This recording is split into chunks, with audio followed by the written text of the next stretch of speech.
All right, welcome back, everyone. And just to do a brief recap, um, the crew of the Setarina, which was made up primarily of a contingent of scientists from the Gaholgud Institute that were being ferried by Captain Luger and her trusty android first mate Gray to space beyond the frontier in the 26 Draconis sector. You arrived at the cusp of an enormous black hole called the Blassen by the locals. Doc, uh, the captain has made this run on several occasions due to her job. The rest of the science team, this was your first time arriving. However, on arrival, uh, some gravitic anomalies from the black hole caused the Setarina to veer off course, as well as to pummel it with a meteoroid shower. The end result being that the ship uh, barely averted major disaster by the piloting skills of Luger, but was still inadvertently tangled with the Erebos superstructure in its trawling maw on the starboard side. After assessing the situation, you realize that there's several repairs that need to be done to the Setarina, and all of them require tools and materials that are not easily accessible on the ship, and you now know that you have to go to Erebos to retrieve them. In figuring out who was going, it was determined that uh, Captain Luger was going to go along with the security officer Noor Sajad, and would also be accompanied by Dr. Lark. You suited up in your Eco 2 survival compression suits. You just pop a little image up for that.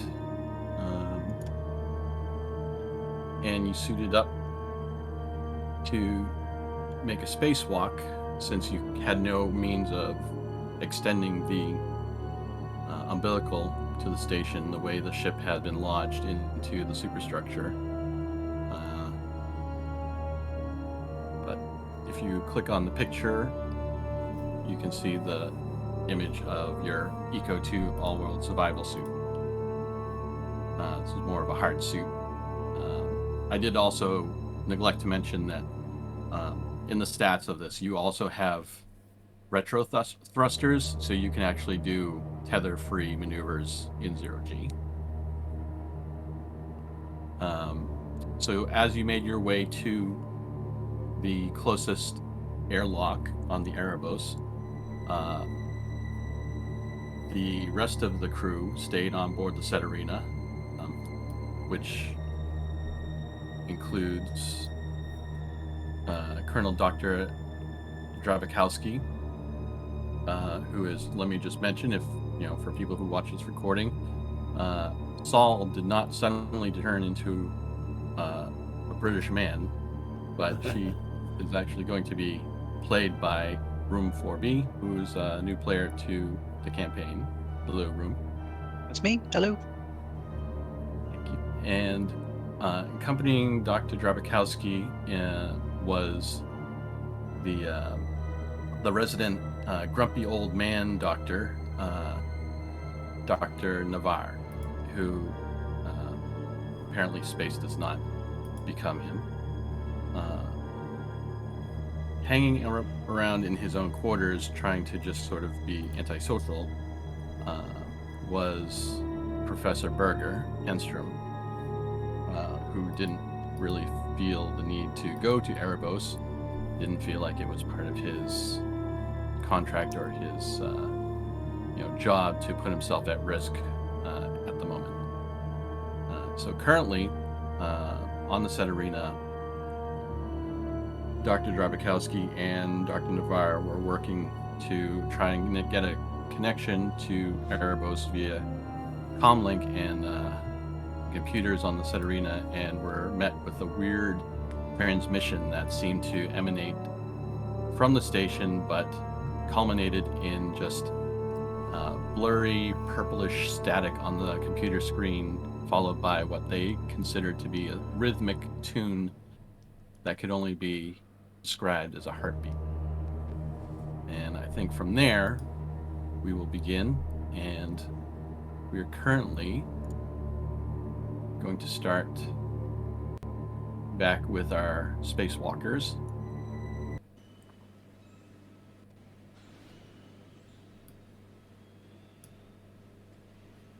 And let me know if everyone's on the screen where the three are outside the airlock. Yeah, I just forgot how small we are on this map when I found us. Yep, just make sure you zoom in. Yeah.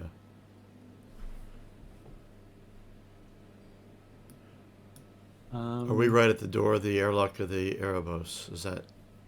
Yes. All right. I remember now. So, yep, you should be right outside the door. Off screen for people watching, I did do a little housekeeping. The security officer and the captain had to make air rolls. Dr. Lark obviously did not, and both of them used a little bit of air. Sajad used a little bit more. I think I would say in game that he was just feeling a little more nervous about the spacewalk than the rest of them. So we will begin there. All right, Captain Luger, Lark, and Sajad, you are at the door. What do you do? What do I see about this door? Are there any indications of damage? Is there any sort of indicator lights of it being locked or? Currently, it does look like there's a red indicator light on the access panel. Any viewports? No, there's no viewport inside. Any indicator to know if the inner airlock door is sealed? Not from your current status, or, I mean, there is a little panel if you want to interact with the door panel to see if you can get that information. Yes, I would like to do that. So give me a contact roll. Right straight. Not too good. Stress. It's like, the door's locked. Yes, the fact that you were still outside near a black hole is getting to you. I want to get in. Sajad looks at you. Captain, are you feeling okay? You seemed a little nervous there. I'm just stressed out. We need to get in. My ship's a wreck. There's a black hole. Any of you better at door technology than apparently I am? Well, unfortunately, my training's specifically focused on combat, so unless we're going to bust this door in, not really. Yeah, Dr. Lark looks over at you. Sorry, Doctor. Unfortunately, I can't really lend any aid in this kind of situation, but I could help you calm down a little bit if that's something that might help you steady your hands. I'm okay right now. We need to get in this door, and I mean, I've got my tool here. I could bust it open, but if the inner airlock door is not sealed, we've got potentially quite an outflow of air. Yes, I'm not looking forward to explosive decompression in our faces. That would be bad. All right, how would you like to handle the situation? Now that you rolled out of character, you can't re-roll unless something significant happens that's different. I know. The only thing in my inventory is my maintenance jack. If I use my maintenance jack that doesn't break the door, it could actually be resealed. A cutting torch is a permanent change. Mm-hmm. You would have to like reseal the door, and that would be a permanent thing. With the maintenance jack. Oh, I meant with a cutting torch. Yeah, Sorry. that. Yeah, but could I? Is there an access hatch where I could use the maintenance jack? From your current location, you do not see any other access to the station except this door. Brilliant. Because if I cut this door, then once we open the inner airlock door, then we've got explosive decompression. Unless I weld the door shut behind us. Are you saying this out loud on comms? Yes. Sajad suggests, well, if we cut through this door, we're just cutting the lock mechanism. We still have to secure it, but we could manually push it closed and seal it. All right. I might want to stand back just in case. Sajad uses his little thruster pack and goes, "Excuse me, doctor." And kind of floats over away from the door. I get just to the side of it. Is there any way that I was going to ask if Luger is kind of weighted to the station in any way or attached? Like if it does go off, will Luger just be rocketed out into space? Well, go ahead. I've got a tether. I assume be standing So I there's assume- a little hooks and stuff, or like little places to hook onto a tether. Right. So you did originally use the tethers on the cable for the harpoon, but I'm assuming you took that off and hooked it onto something on the door, near the door. I brought enough tethers to tether the three of us together, and then I brought 2 extras, and one of them was used on the door. So I've got a spare right now. Right. Yeah, so I think Dr. Lark would use the little thrusters and kind of get over beside wherever Luger is on the other side of them from the door and basically try to just grab a hold and try to hold them stationary, even if you are hooked on, just to be sure. Because the tethers aren't all that long, you bring along Sajad for the ride. Whoa! Didn't realize it, just dragging her around. All right. That's a heavy machinery. No. Yep, Yes. and you must get I think you get a bonus for the cutting torch. Yeah, I'm looking for it now. I've I'm only not got. sure if it's I only have the weapon. The weapon version of the cutting torch. It doesn't show me the. There's 2 entries. There's one for equipment and one for weapon. Oh yeah, let me see if I The can bonus pull to heavy machinery will be on the equipment version. Wish they could combine both. Well, I'm pretty sure it's a +1 to heavy machinery.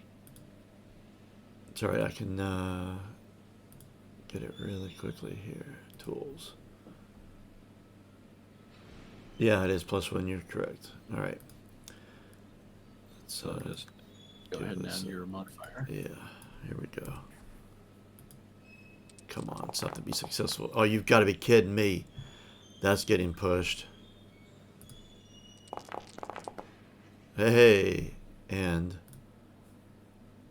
All right. I want a. Don't need to roll it, overcome the exact same challenge in the future. All right. So do you want to use that as sealing the door? Yes.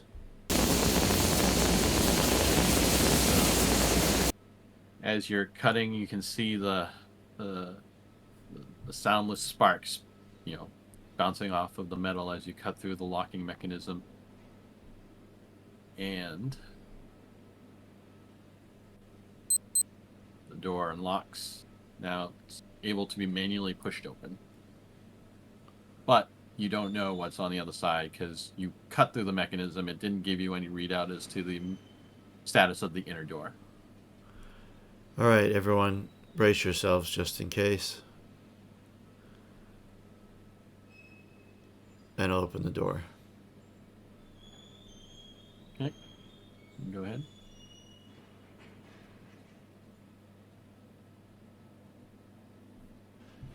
Do I have to roll something? No, just click on the door. Oh, sorry. I was gonna say, what am I? The inner door is locked or Right. shut. All right. Is it clear of the airlock? I'll peek in. There is a bit of a whoosh because there was some air trapped in the airlock itself, but you've tethered yourself and you're able to secure yourself to the side of the station while the air vents. Okay, looks like we're clear. Inner airlock door is sealed, guys. Going in. Well,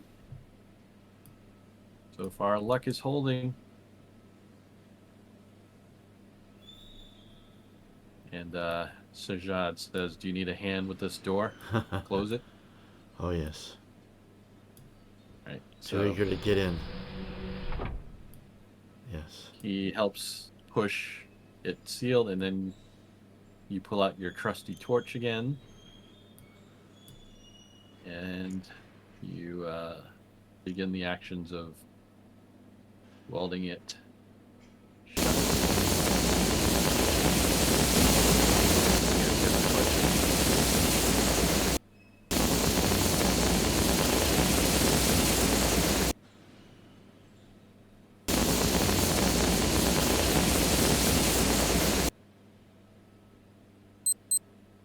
And it's locked. Sorry, if you were talking, I couldn't hear it over the torch sound. Oh, I was asking, can you hear the torch? Yeah, 3 times. Okay. It was really loud. It obliterated everything. So just so we know that door would now have to be cut open and sealed the same way over and over again if you ever want to use it again. Yeah. Yeah, that's the bad part. All right. This inner door, then, what's the status of it? It looks to be perfectly functional. There's currently it's showing red indicators that it's sealed for air but is not locked. There's like a semi-green lock unlock color. Any viewports? There is tiny little viewport into the room beyond, but you can only see a little bit of emergency lighting from inside. Nothing that's lighting the entire space beyond. You just see a little bit of the floor. You're not Anything quite sure. anything revealed from light on my suit? Nothing that would be like in view of the viewport. All right. And artificial gravity, is it active in this airlock? As soon as you pass this threshold, your feet start to head towards what would be the floor. All right. All right, guys. I'm opening it up. All right. So Jad instinctively pulls from over his shoulder his shotgun, or her shotgun.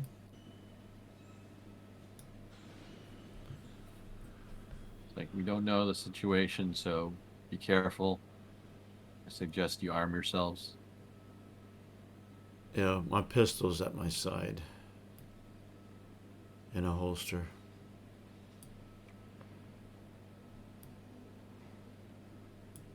Lark just kind of, gestures down to the gun on her hip, but like, I am armed.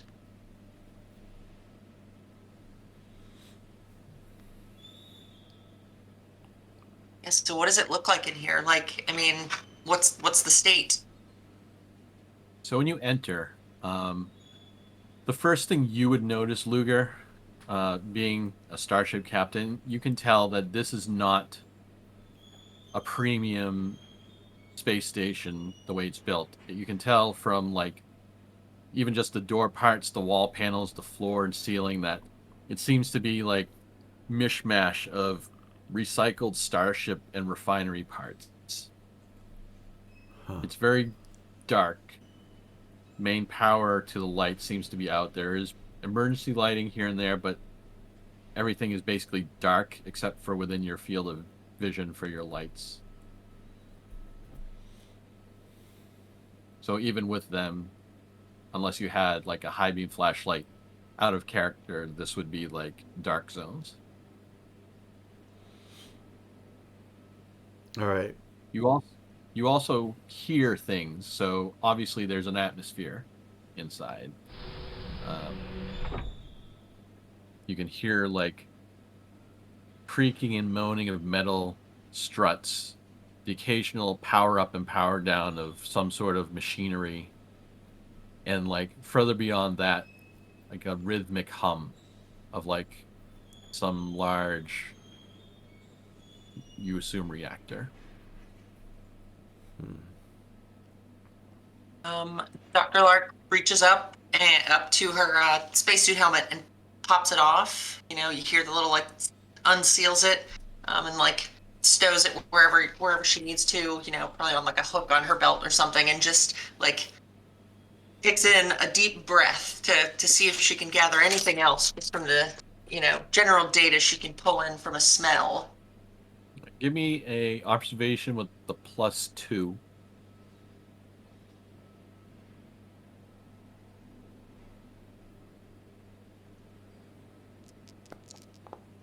Wow. Wow. Wow. That is shocking. Well, anyway, so you do breathe in, where you assume that your typically heightened android senses would be able to pick out the actual like O2 content, CO2 content, any particulates, any like anything that would tell that it's definitely fresh air.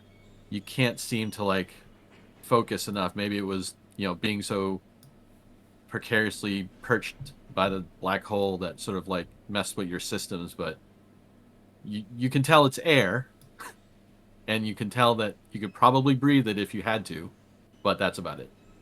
I think then she would breathe that in and she would say, not detecting anything unusual, but I would urge caution. Maybe helmets on for now. You don't have to tell me twice, Dr. Lark. I'm gonna radio back to Gray. Gray, do you read me?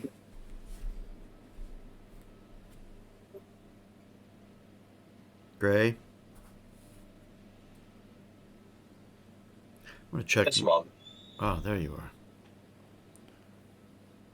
We're inside now. We've had to cut through the outer airlock and had to weld it shut, so it's not going to be a quick in and out.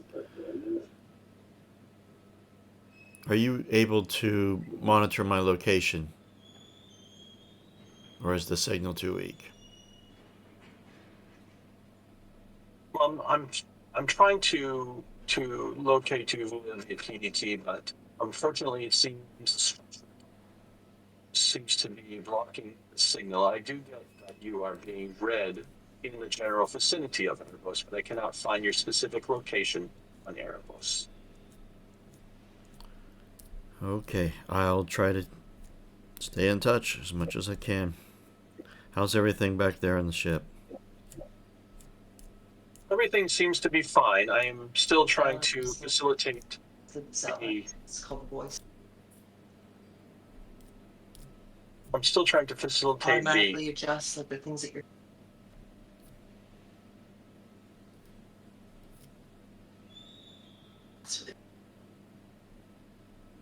Gray, you're breaking up.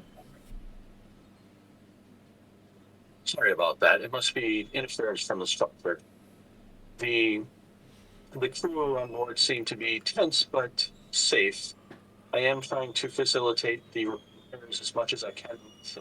Although we still need the parts that we must find on Erebos to get the ship in ship shape, so to speak. Okay, thanks a lot, Gray. You do a fine job. Well, thank you, Mom.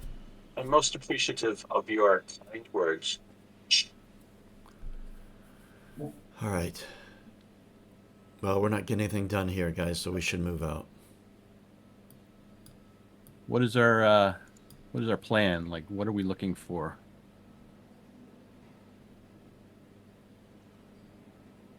Or who are we looking? Well, sorry, out of character, do I know the parts that I need? Yep. I'll just list them off really quick. First is you need at least 3 fully charged ship batteries to power up your reactor. They were drained during the crash. You left the batteries themselves on the ship, so you'd either have to go get them or somehow power them up with, you would assume, a very long power cord. I wasn't aware Beyond of that. beyond that, there's the ship's thrusters will not fire unless you get a new compression coil. That's something that's typically built into external thrusters. What you would have noticed too while you were outside is that because of the minor gravitic shears that normally hit the station, you could see the firing of thrusters outside to keep it stabilized in orbit. Okay, what was the thruster coil is what I need? So you said? Thruster compression coil. Okay. And then finally, you need tools to extricate the ship itself from the wreckage, cutting tools of, ship hull magnitude. Like your torch would not cut it, literally Yeah. and figuratively. All right.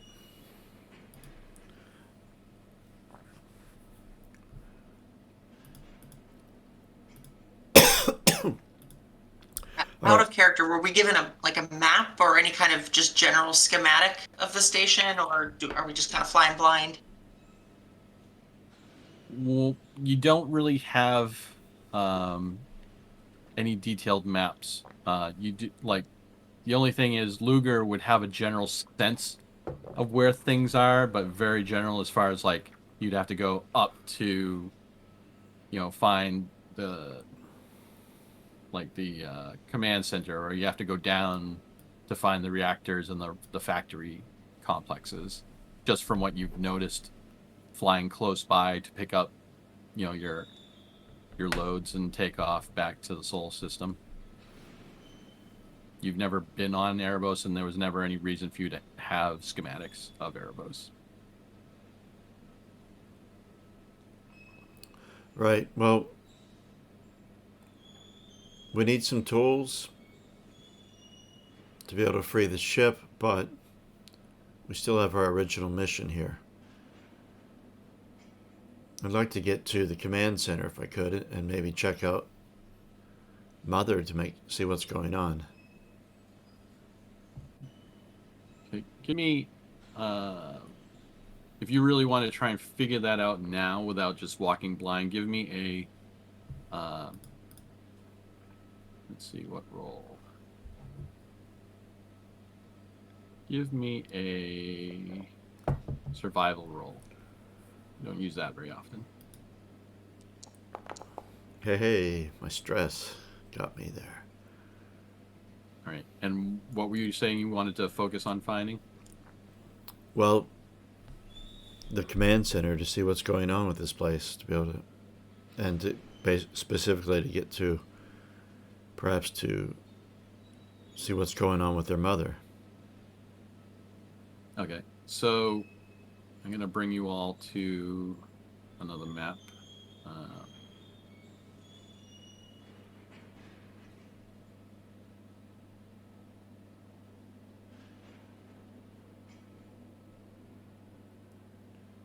right.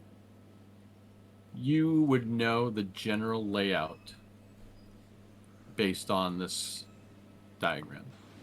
What's, the decks are labeled. Deck B. And you are currently down on G, or H, sorry. Yeah.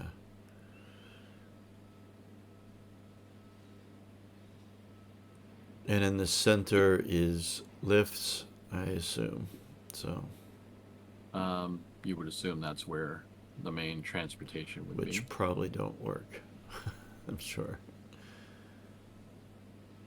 All right. We've got to head to the core before we do anything. And, not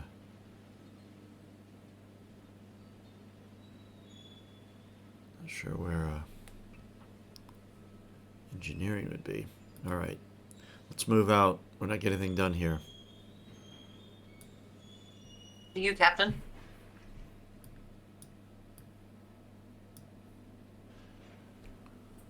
Sajad kind of keeps an eye in the rear.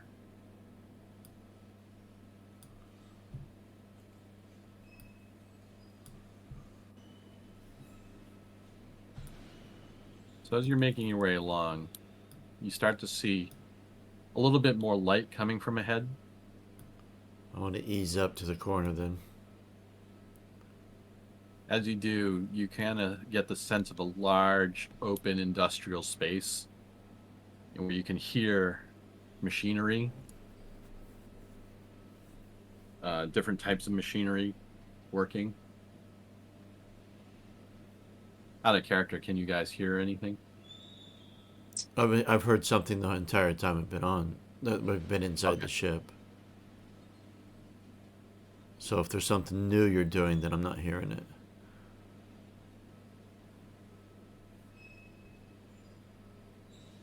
But I don't see anyone or anything other than that. Oh, as you proceed forward, you see that there's even more light coming from around the corner to the left. But it's sort of like a hazy light, not a bright light.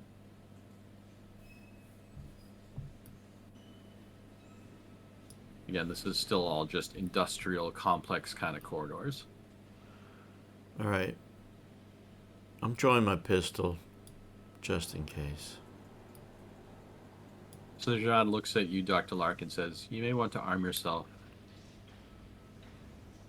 Although, I don't know what the point is. You're an android, right? You can't hurt any of us." Dr. Lark like reaches down, unbuttons the little holster and pulls out the EVA pistol and says, "Whatever makes you more comfortable," and holds it at the ready. Luger, At least, can I hear that? The conversation? yeah. Yeah, but they don't know she's android and she can look threatening. It's a good point.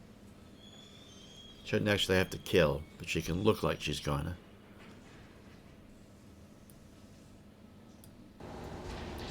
Now I hear more sounds. Out of character, 4B, can you see the action going on? Yep. Okay, just want to make sure. As you turn the corner, you see the open space out in front of you. It seems to be some sort of giant,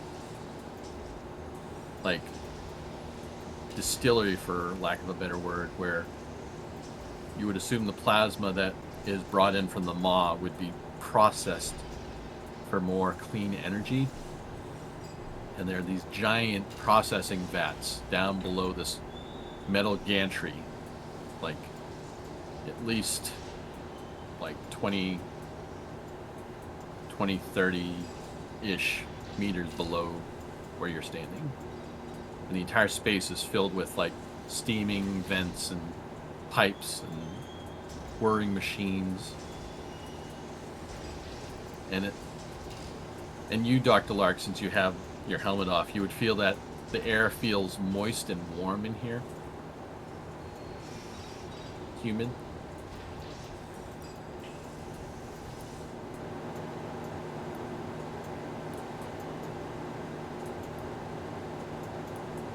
Place is huge. Yeah, we got a long walk ahead of us. You ever been inside here? No, You've made this. we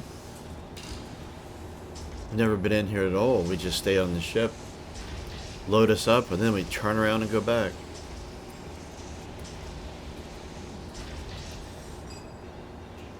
Fascinating, wouldn't you say? Looking down over at those big vats. As you make your way to where you are, Captain Luger, and before anyone's able to answer you, Dr. Lark, you hear something coming from ahead of you, clinking on the walkway, coming in your general direction.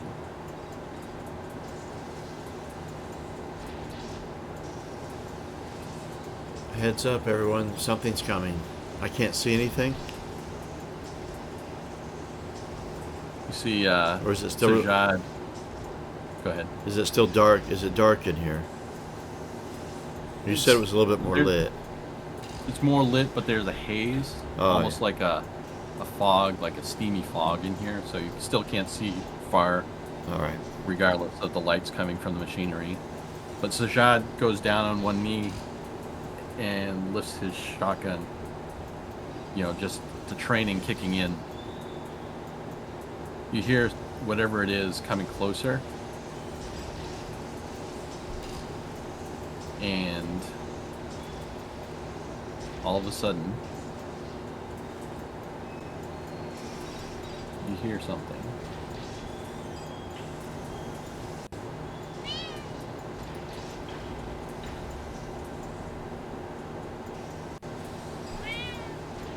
There's a cat. And all of a sudden, coming down the walkway towards you with some sort of plushy toy in its mouth is this fat black and white tuxedo cat. It stops right about where it is here. Well, it looks like we found the welcoming party. And it drops its little plushy toy.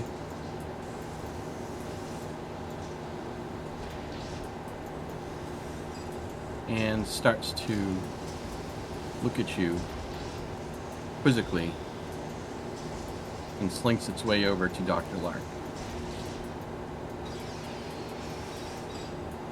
Looks like you found a friend. Must be my animal magnetism. She like bends down and like gives it a nice pet. Okay, when you do, you see there's a collar and a little tag on the collar. What's it say? It has Jonesy. the name Adrian. Hello, Adrian. And looking at the cat, does it appear to be, you know, from Dr. Lark's impression, healthy, uninjured? It is surprisingly fat, and it seems to be well fed and pretty content at this point. So it moves over from you to you, Dr. Lark, and it starts to like weave itself around your legs, and it starts to purr.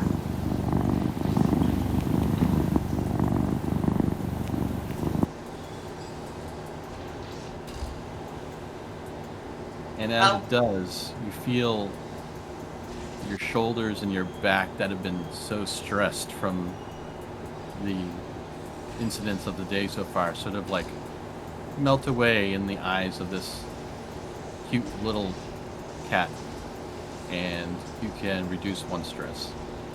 Who can? You can, Dr. Luger. No, I mean, I'm a captain. Luger.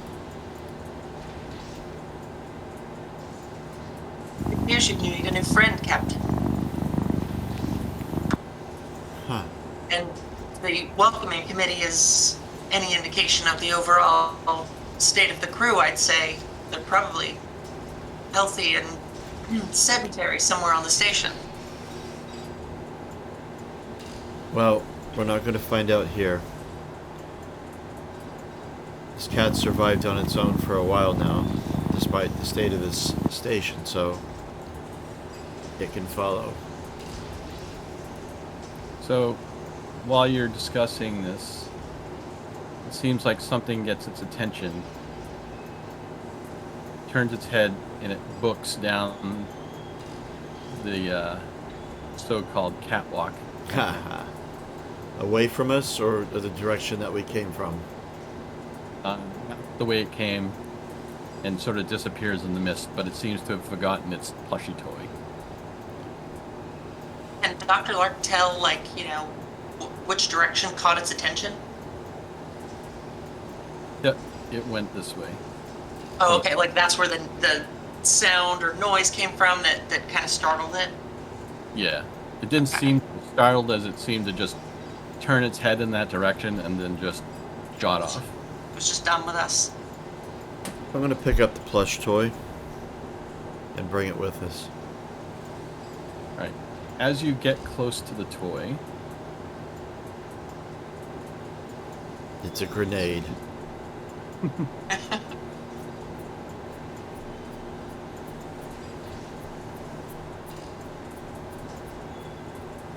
you notice that it's not so much plush as it almost seems like what you would expect like a rubber toy to look like.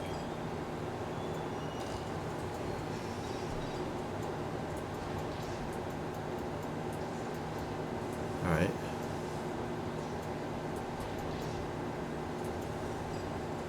Anything odd about it?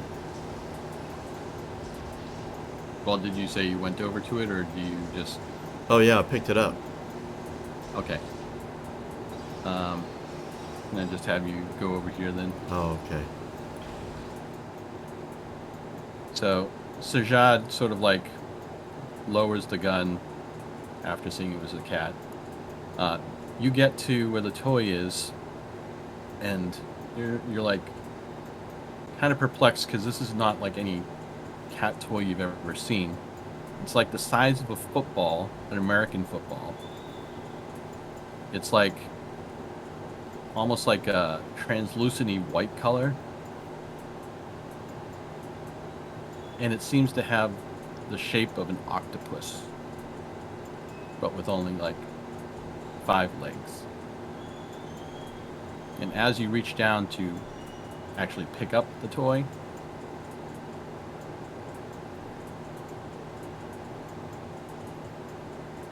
you see that it's not a toy at all, and it looks to be like a dead squid octopus thing.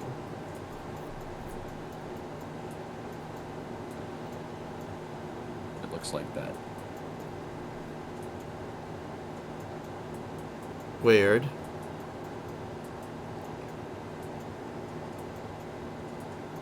What are they doing on this station? What the hell is this? Curious. Sajad comes over. It's like, what the hell kind of thing is that for a cat to be playing with? Is it real? Seems to be. Do I have a camera feed on my suit? Can I send images back to the ship? You couldn't quite afford those, so no. I think Dr. Lark, like, seeing it, is going to come over and, like, pull out the med kit and kind of sit it next to it and just, like, take a look at this thing and maybe try to see if you can figure out, like, did the cat kill it? Like, does it have any wounds on it? Like, it obviously appears to be dead, but yeah, just to see if she could figure out what the hell this thing is. Right? So you go ahead, you set down your tools, and you begin to examine it.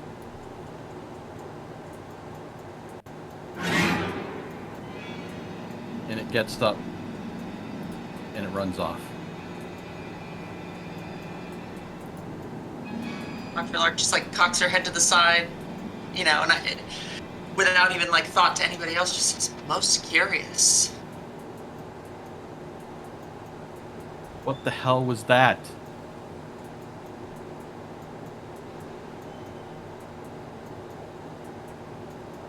Well, they said they found a new life form here. Is this it?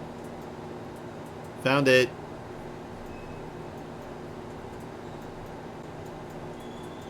That's why we're being paid the big bucks. But why did they release it on the ship? Certainly some deficiencies in protocol. I want to radio back to the ship. Okay. before you do that, I'm going to switch scenes and go back to the set arena.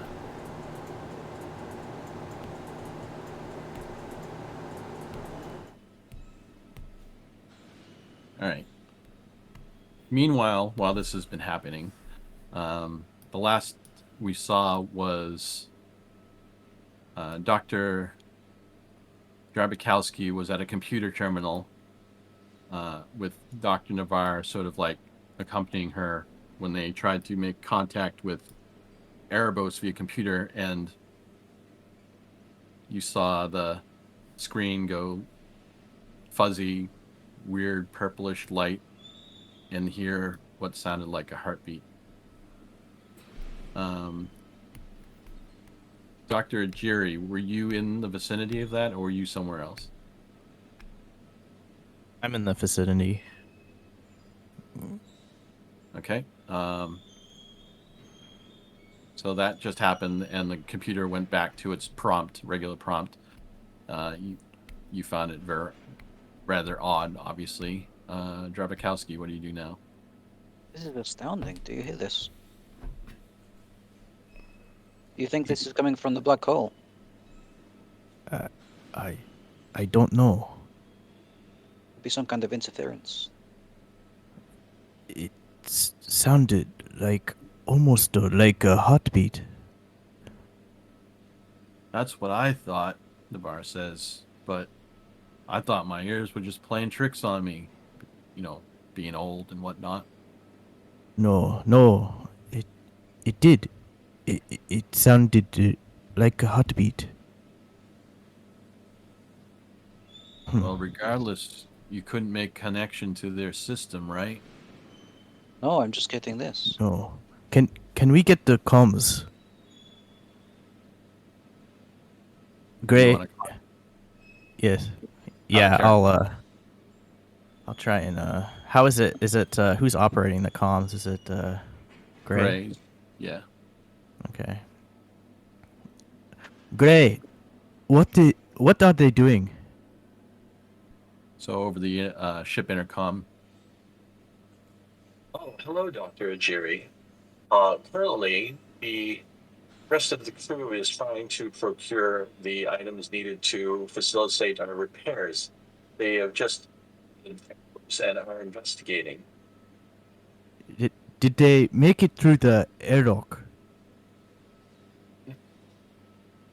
On my last report from Captain Luger, they have entered through the airlock. Yes. And there is no welcome party. No one. Not Did that they you make a mentioned- contact? Not that she mentioned. I do not believe that they have made contact with anyone so far. At least, I would assume the captain would have told me if she had. That does not make any sense. Don't fill me with confidence either. I wonder if we made a mistake and we should have gone over with them. I feel bad that we're just sitting here while they're doing all the work. Hey, Zan. Hi, I'm so sorry. I confused the dates for the next session. Hey, no problem. We've kept your character alive. Great, thank you. Do you want to jump in now? Or do you Second. need to get ready? In just a second. Okay. All right. So, all right. Back to Dr. Ajiri. No, that is, no, I have never done a spacewalk. None of us have. I have actually had the zero G training. Do you? Really? Yes. It's, is the line outside still there? It's, Well, I don't think that we know. I mean, none of us have watched them do it. I'm sure there are more lines and cables and stuff on board. You could ask Ray.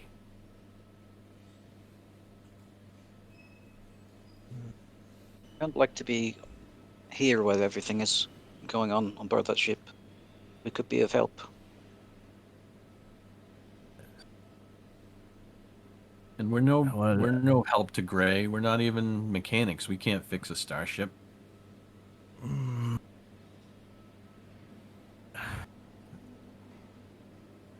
Yeah. Well, this ship is not going anywhere until we get those parts. I mean, wouldn't our safety kind of like ride on the functionality of the said arena? Yes. In the longer run, yes, but we still don't know what is happening over there. What?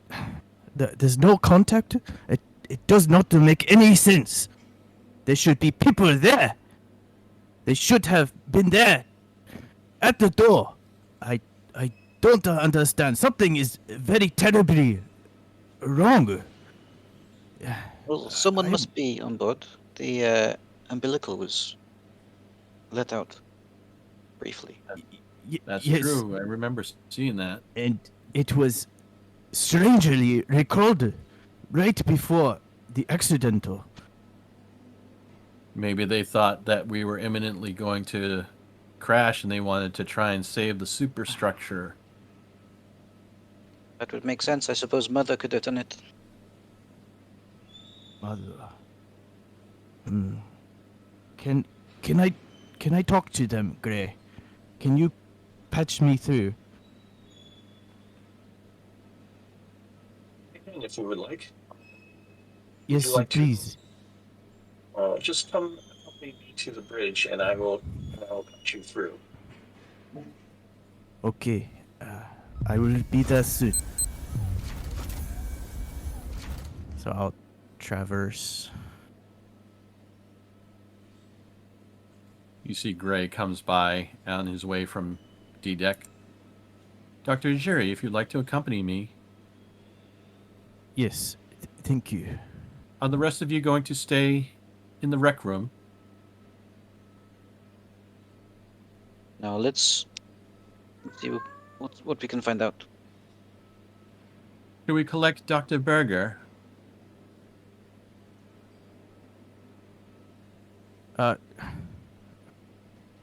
Yeah, I guess we should. Yes, we should. I think this is a team decision. Yes. Okay. I will Dr. go. Navarre. Yeah, please can- come. Dr. Jerry, you can take your team up to A deck. I have unlocked the bridge for you.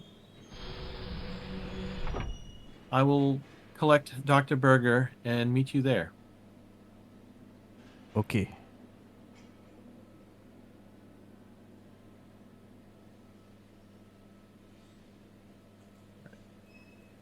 So, out of character room, can you see if you can drag your Berger character out yeah. of the list over to deck B circle?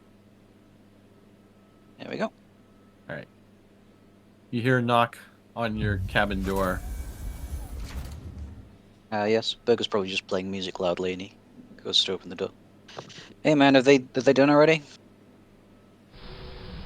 If you're referring to the captain and the team trying to procure items for fixing the ship, no, unfortunately they've just begun. But the rest of the Oh, so it's team, dinner then. if you'd like, I can prepare you dinner while you wait. But the rest of your team is waiting for you on the bridge. Right. Do you know what for? I think they're just trying to get a consensus on your next actions, whether to stay on board or to go over to the airboats to help. Right, well that sounds crazy. Let's find out what they're up to. Would you like me to prepare you some food while you go? Hey, a snack wouldn't be bad. Excellent. You can tell them I will be there shortly. And he walks down towards the sea Yeah. deck. Comes up to the deck.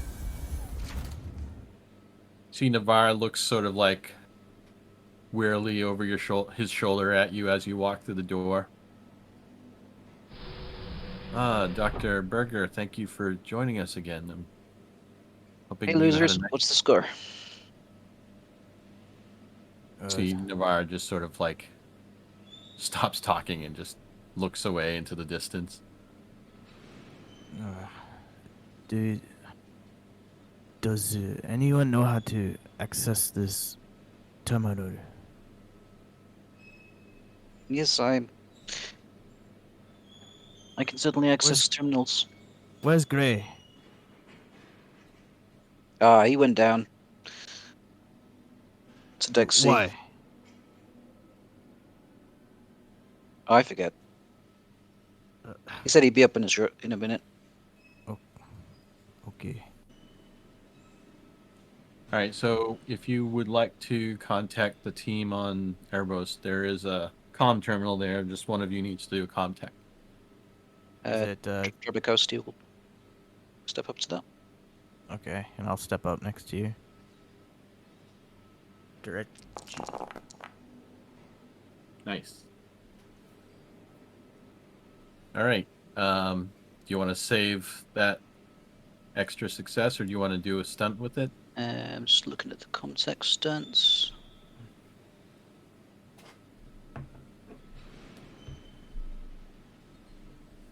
Could I not need to overcome the same challenge in the future for contacting the other ship or the other comms channel? Yep. Just make a note of it. Okay.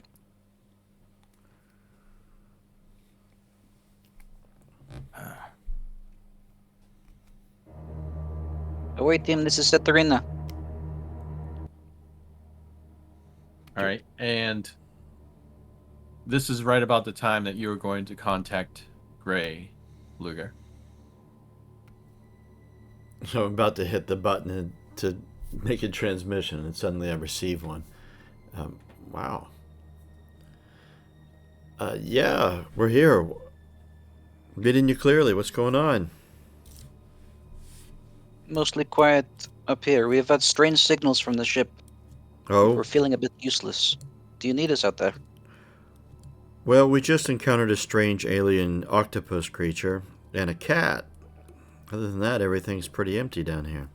I was wanting to talk to the scientist team. We're all here. So this creature, gray, about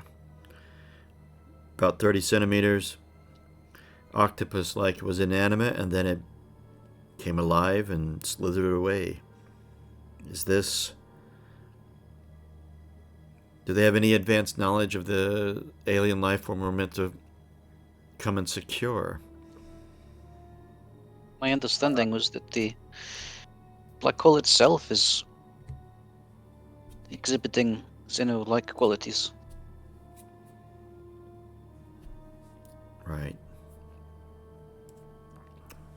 Well, Out of character, you would not have any detailed information about the life form. That's just intelligent. That's right. I've got it mixed up here.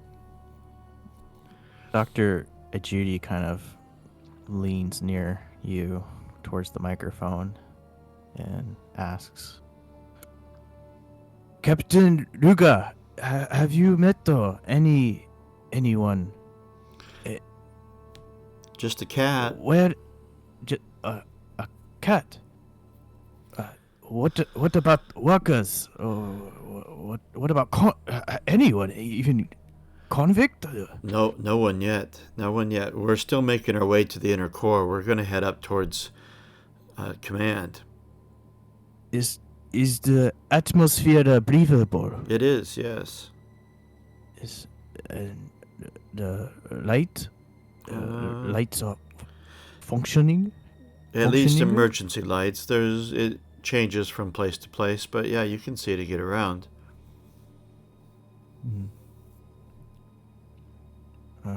Well, we are deliberating if we should accompany you over soon.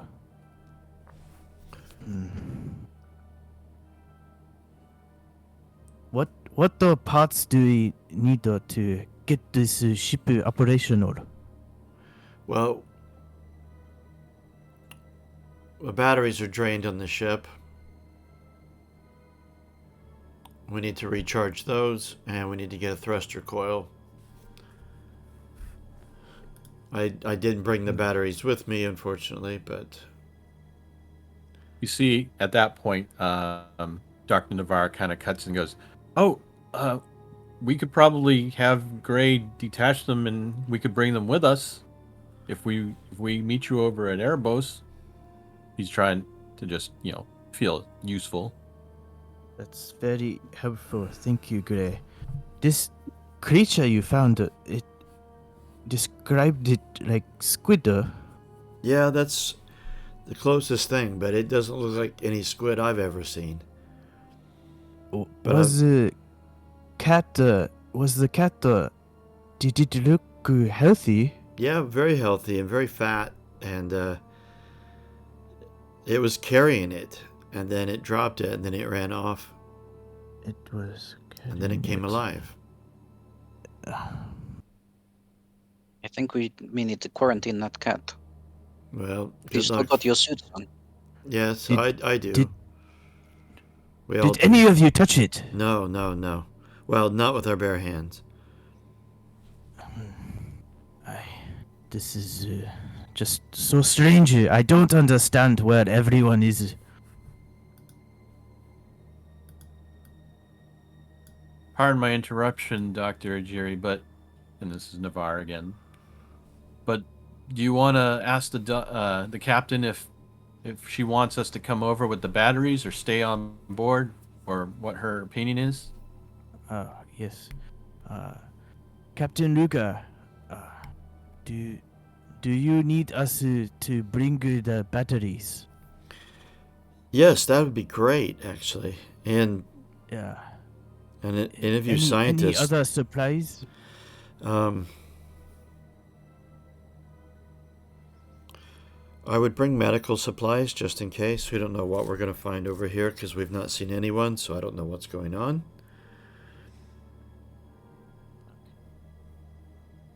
But other Speaking than of that, Yes. supplies, sorry. So Zan, are you in the Yeah, in your yeah, character sheet now? we already brought some.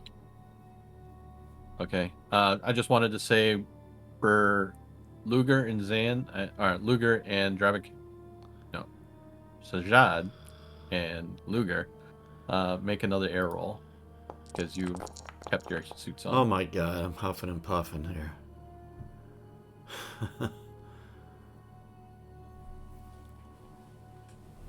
Yeah, well, I won't be in suit for too much longer, it looks like. Or at least not in helmet. Okay. Oh my god, look at that. Wow, you guys are definitely sucking air. Mm-hmm.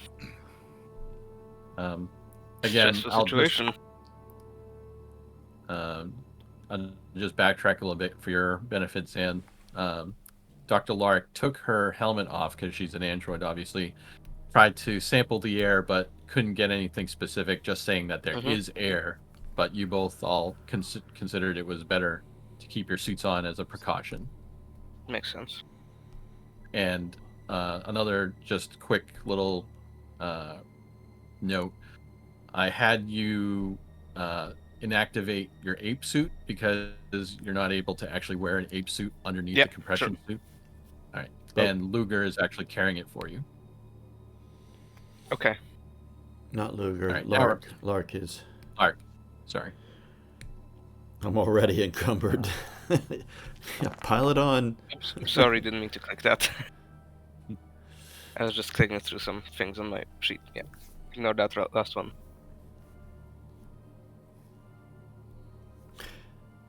All right. Yeah, so Back to Doctor, the- we're still in our suits just in case, but it seems to have air over here. But yeah, I think it would be really handy if you guys could come, and if there's strange life running about here, you guys are scientists. I'd kind of like to know what I'm dealing with here. Yeah, I'll leave it to the experts, Capt. Okay. Do we have a permission to take any weapons with with us. How many are left? 2, 3, 4. There's still 6 pistols left. Yeah, I will have Gray give you access. Let's see.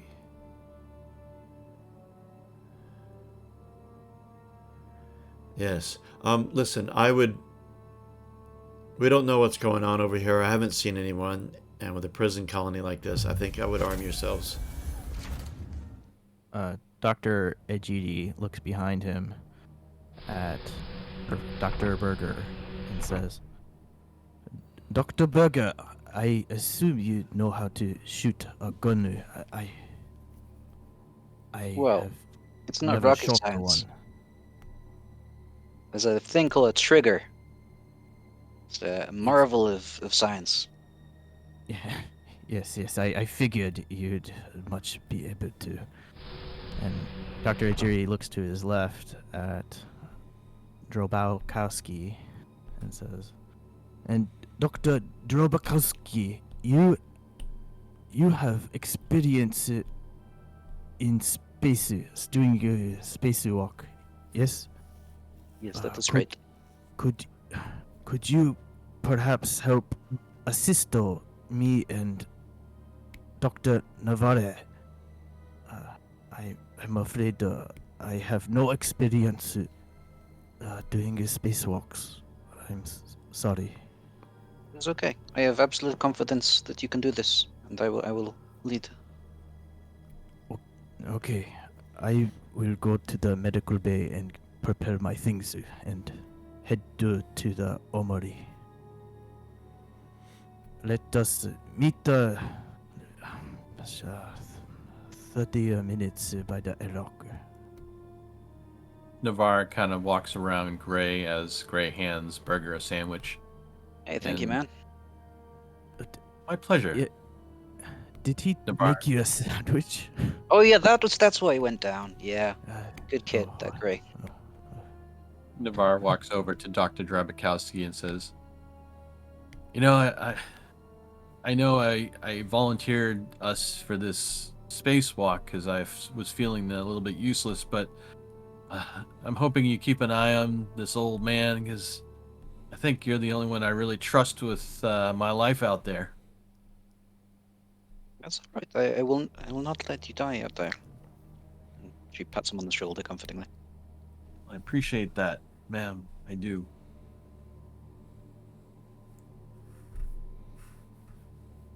Okay, let us get ready. Gray says, "Would you like me to secure the materials you will need for the spacewalk, such as the batteries?" Oh, yes. Thank you very much, Gray. Yeah, glad we got you here for the heavy lifting. Well, you know, I am an android. I am very good at lifting things. Yeah. And he walks over to the door, gives a little, like, half salute. Off to my task. And he heads down to the lower decks. I want to. Dr. Ajiri will head to medical bay and just grab, probably take a couple med kits, extra, and whatever Okay. medication you have available for us. I'll look. All right, so let me open up. You should all still have access to the ship equipment locker.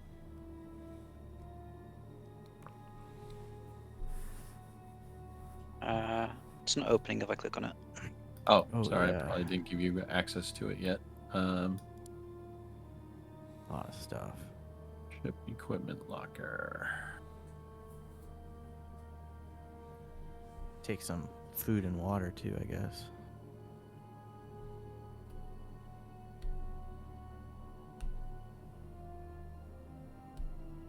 Room 4B, owner.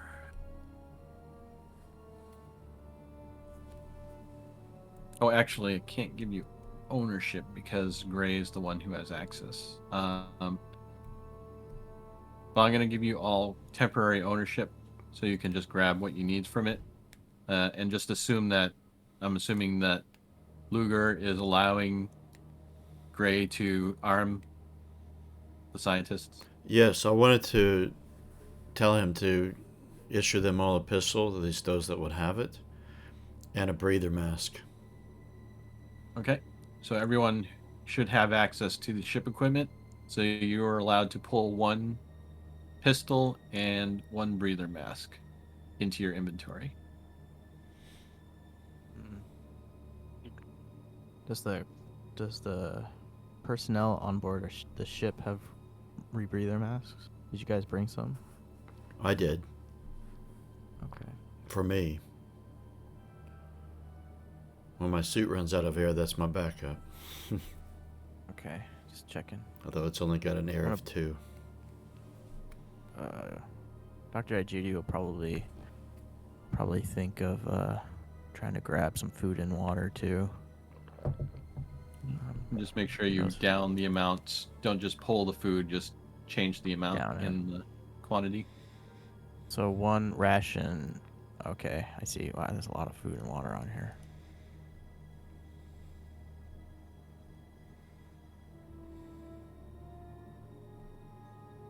Now, are you taking it for the group, or should everyone be grabbing their own I'm food grabbing and water? it.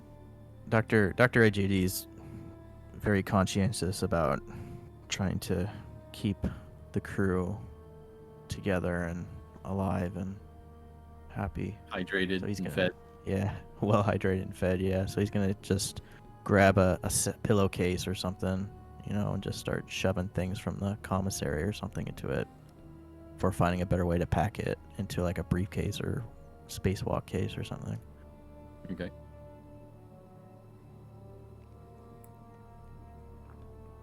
And I assume we should each be taking a suit as well.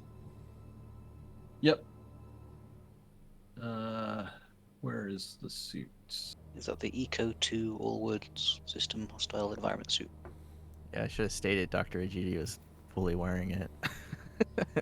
He's paranoid. Yep. I think there's only that one left, because that was all the suits that were available. Did anyone else take a suit I thought earlier? I thought it was recommended by someone. I can't remember who recommended it, but we should put it on in case of rapid decompression. I think the captain made that suggestion. I don't remember, actually. Someone did. I can't remember either. Yeah. But I'm wearing a suit, and I think Soul had chose to put a suit on too. She's not got a suit in her inventory. Oh, it's not. Okay. I just gotta check to make sure your beginning equipment had enough suits. So I'm gonna say, even if it's not, I'm gonna put enough suits in there for it. So who doesn't have a suit right now? Drabikowski. Okay. Berger has one. Yeah. Okay. Okay, Burger put one on then. Right. So I'm gonna add 2 more.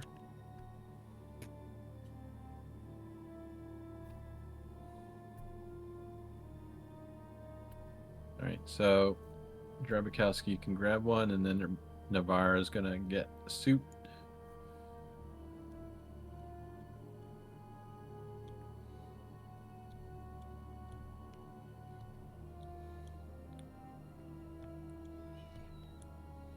And you said everyone should get a breather as well, Luger. Yeah.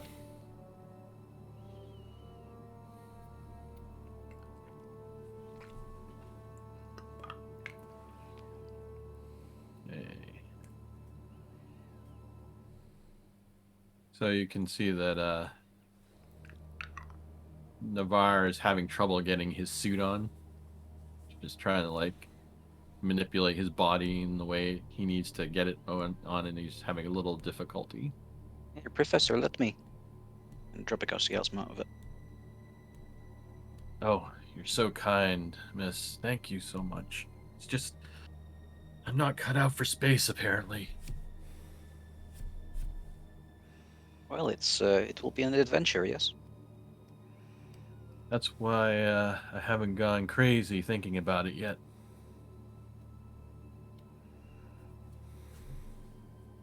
All right, so as this is going on, Gray returns with a cart. He's wheeling it towards the airlock, and it's got these 3 battery units. They're basically like a meter-tall barrel-looking thing that has some electric connections and looks like very heavy. Each of them is actually 3 weight each. And he pulls up to the airlock with them. He says, "You weren't kidding about the heavy lifting, Berger. These are quite heavy. I would say be careful with them."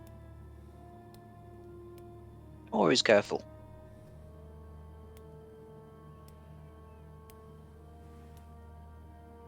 Oh, okay, that's where the suits went. I put them in the dropped items. So let me delete them from there. There's still 1 med kit available loose if anyone wants it. I'm trying to grab some stuff, but nothing is pulling off. Was in the Oh, drop problem. items. Oh, yeah, I see it. I'm trying to grab a rebreather too. Let me make sure permissions are still okay. Gaijin owner. All right, you should be able to access Okay, all right. items. I'm gonna grab some food now. What's the weight on these? Okay, I see it's written right here. Okay.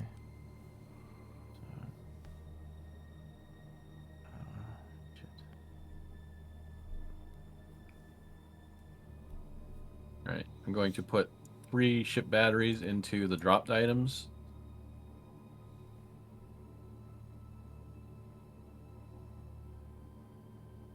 And who's going to want to carry them? Ultra Bukowski Why looks not like she's me? pretty strong. There we go, that overloaded her. And everyone sort of, well, Navarre sort of looks at Berger expectantly in regards to looking at the batteries and picking them up. Oh, right, because you're old, right. I'll take one then.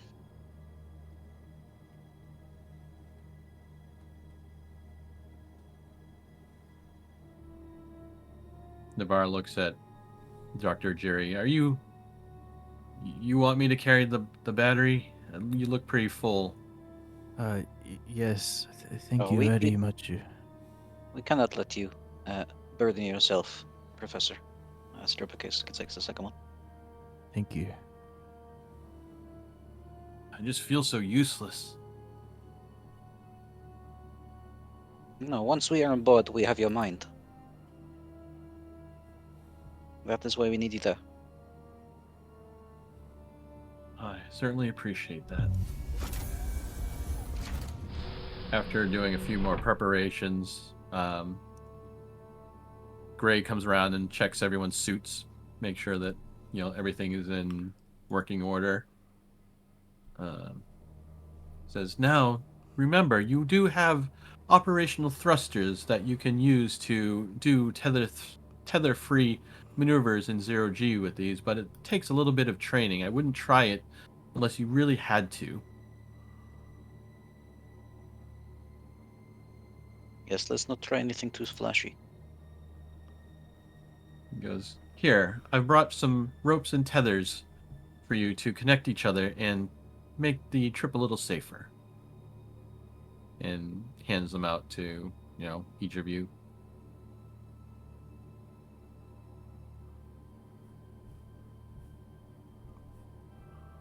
Right, are we all ready? No, I can't carry all of this water and food. He has a big bag that probably weighs somewhere around 20 kilograms that he puts on the table with a lot of effort, and it's full of water rations and food rations. Navarre So- says, "Oh, please, at least let me carry some food." And you can put it in the dropped items if you want to transfer anything to him. Okay. Yeah, that's a good fella. You can carry our packed lunches for us. Navarre gives you kind of a snide, half smile. You're right, Burger. Thanks. How do I drag these? Okay, I just put all of it on there. Okay, yeah. how- So I'm gonna put those back into the ship stores. So just like change the number of the quantities. Like Okay. I have like 99 food rations and 98 water rations Okay. listed. So let me just put those in. I want to take 12 of each. All right, so reduce the number by 12 of each in the ship equipment, and then I'll make Okay. another entry to put into the dropped items that you can change that to 12. Does that make sense? Yeah.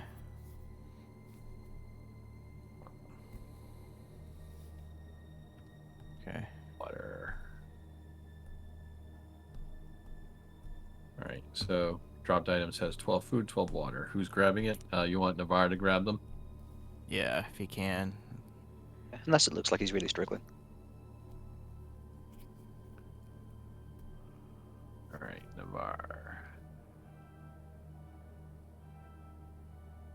And then the that puts him way over. way over. Yeah. Okay.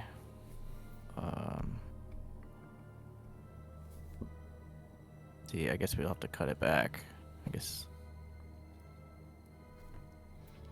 I don't think we will need this much. We'll do 8. There will be food on board.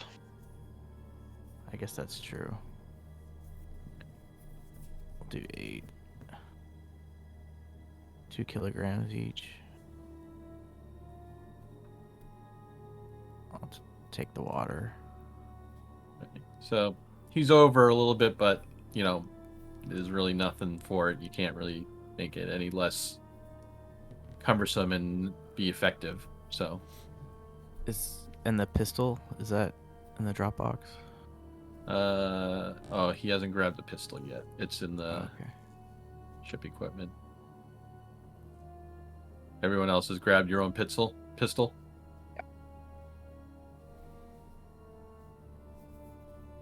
Navarre's like looks hesitant as he grabs his, and is just looks scared by it.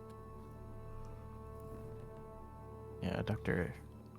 Ejudi kind of looks, kind of uncomfortable and not uncomfortable, but just unconfidently at it. I really hope that we don't have to use these. Yes, I've never shot a gun before. Right. Well, it's just a precaution. If anyone is encumbered, just remember that if you have to move, you have a minus 2 to your agility. No. What is it? Encumbrance.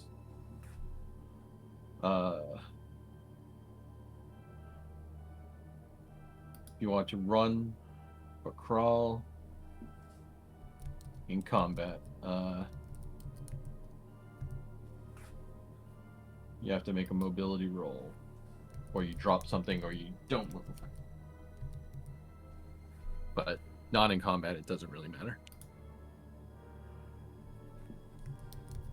All right. Is everyone suited up?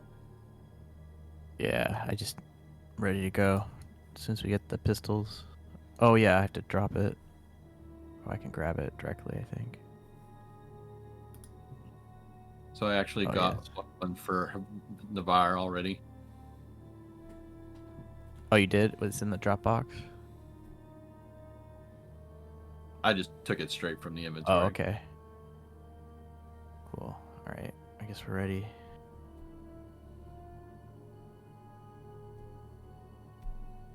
Yes, let us go. You see Gray says, I wish you all a safe trip, and I will be waiting for you expectantly. Yeah, hold down the fort for us, buddy. And you guys all tether yourselves together. Yes. Yeah. All right. So everyone who's making spacewalk, move over to this position. I think Drabikowski wants Navarre to be behind her and between. And yeah, probably Dr. Ujiri after, and then Berger leading at the rear. Okay. Right. So if everyone can move over to the spot here. Oh, yeah. Right. So I'm going to say you guys spent about an hour getting prepped for this spacewalk.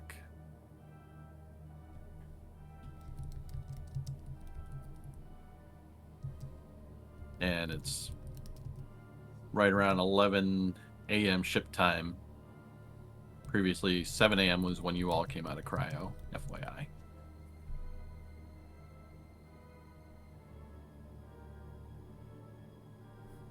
So you want Drabikowski to be in front of Navarre or behind Navarre? Drabikowski's leading, and Navarre should want second, Okay. because he seems the least confident. All right. If you're all ready, jump into the void.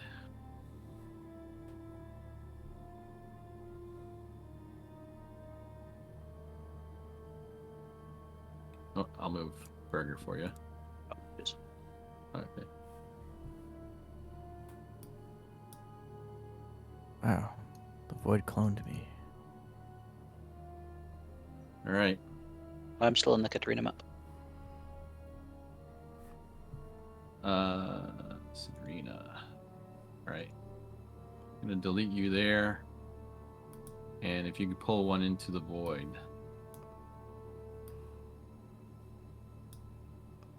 Yeah, that did it.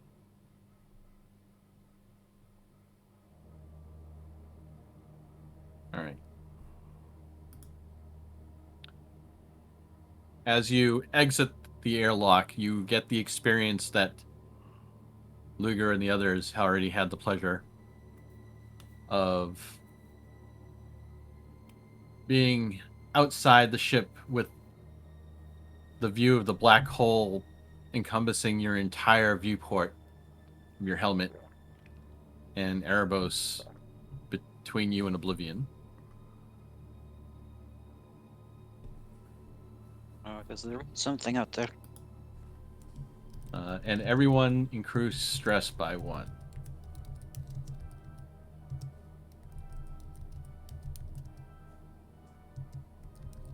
Let's see if where is, there he is. Okay. We've got an extra jury.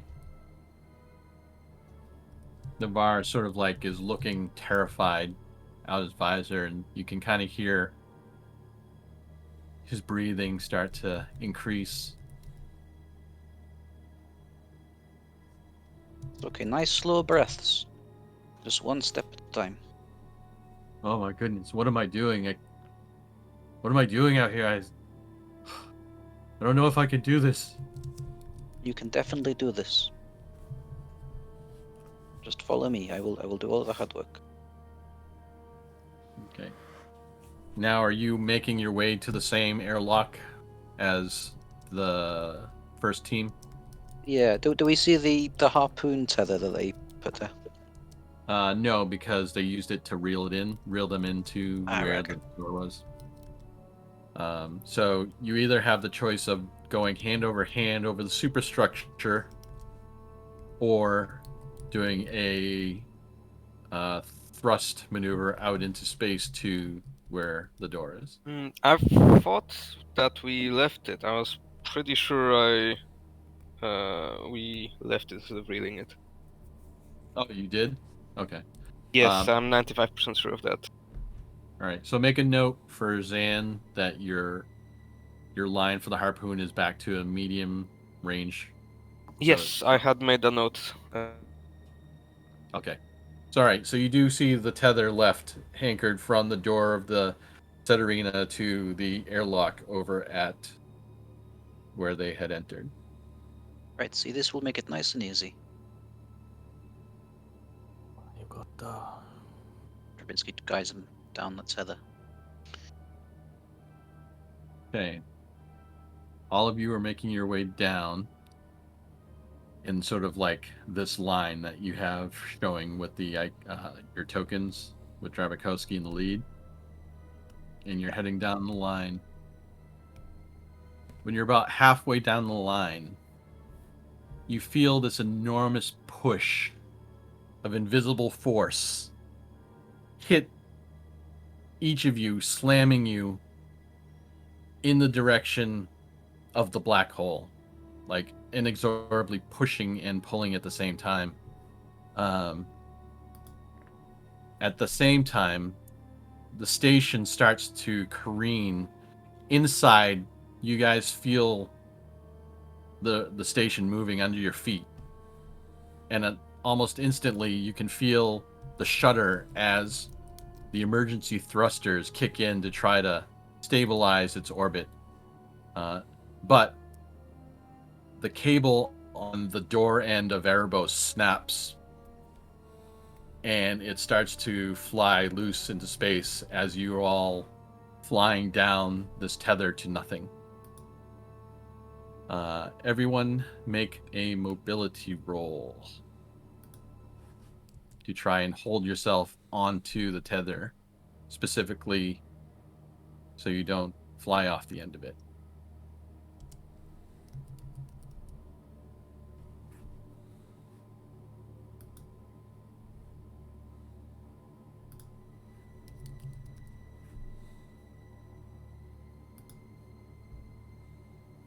Oop, gotta make that public. So I think Burger's going to have to push. Ooh. Nice. How does that happen in real life? Alright. Like, explain it. So Drabikowski's done all this before, so she's, well, not necessarily this exact situation, but she's comfortable in the space, and when the cable is untied, she manages to keep her cool, and she's now instantly knows to use the maneuvering jets on the suits to try and angle the trajectory of the fall towards the ship. Okay. Yeah, Burgess sort of has a brief moment of panic at the back, and then clings on very tightly, and manages to activate his just a bit later. I imagine he looks to make sure no one was looking at him when that happened. Oh yeah. Luckily he's at the back, so. You sort of hear a muffled scream from Navarre as this whole incident happens. But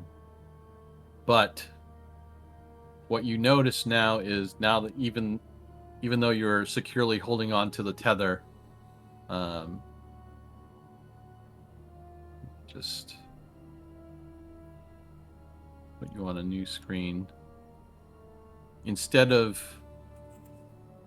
being close to this airlock, you're now floating further up, almost, towards the upper decks of E&D. So you're actually closer there than you are to where you started. Yikes.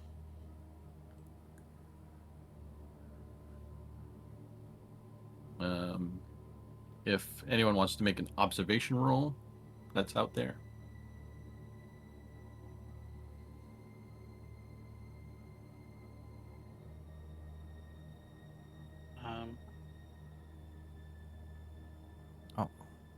All right, Dr. Jerry, you're like frantic, thinking, "Oh my God, my worst fears have come to life." But Yeah.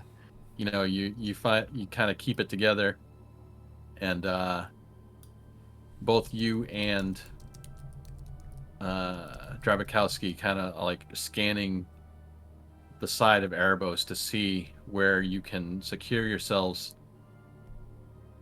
And you see that there are several airlocks on some of these decks here. Most notably, there's one on B deck, kind of facing your direction, which would probably be the closest. A little further away would be C deck. You can't actually make out any airlocks on C deck. And then you do see another one on D deck. So B is kind of like your closest bet. I'm aiming for that airlock straight ahead. Everyone's stay calm. All right. The other thing too you notice is that the tether is not long enough to reach Erebos, so you're actually going to have to do a maneuver free of the cable to get to the airlock. Okay. So I guess at the point that like a meter or two before the end of the tether, Drabikowski stops and turns back to Navarre and goes, right, our only hope is to get to that airlock. I'm going to hold you. Just don't freak out. Be still. He's like, "Oh, okay. I think I can do it. I think I can." Oh. And he's like trying to really calm himself down. And then I wrap my arms around him. And then I use the trajectory things on the suit to try and get to the airlock. Okay. Can I use any of the stunts from the first mobility check to increase this one? Yeah, you can add that as an extra roll or an extra modifier. Wait, what do we do now? The line is stopped. We can't go back. Yes, but I don't know how to use these controllers. Okay, Professor. You have these two devices on your shoulders, see?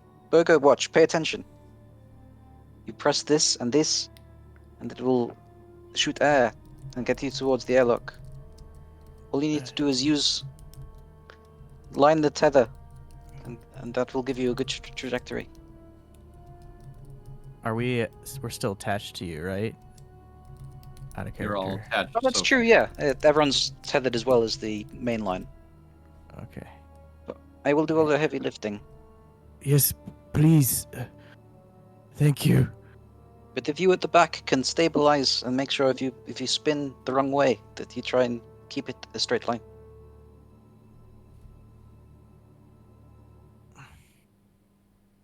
And just so you kind of visualize this line, I mean, you're not like shoulder to shoulder. You're several meters apart from each other, just so you wouldn't be bumping into each other. So you do have quite a long train of people. Yeah.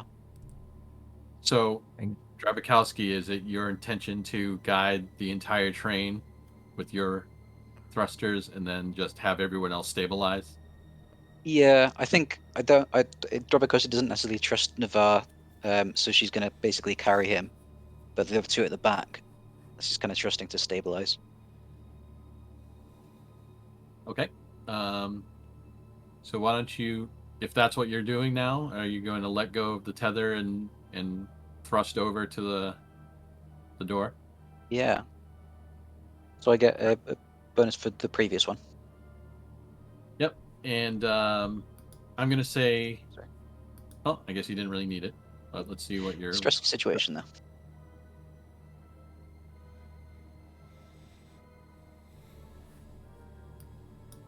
All right, you keep together. So yeah, you tell everyone to let go and unhook from the main tether. Your thrusters fire, and you're pretty much, it's like riding a bike for you. to get the thrusters going in the direction you want to go. And you make your way over, and you're the first one to reach the airlock. And if you want to take a little peek at the Discord screen, this is you making touchdown. Ooh.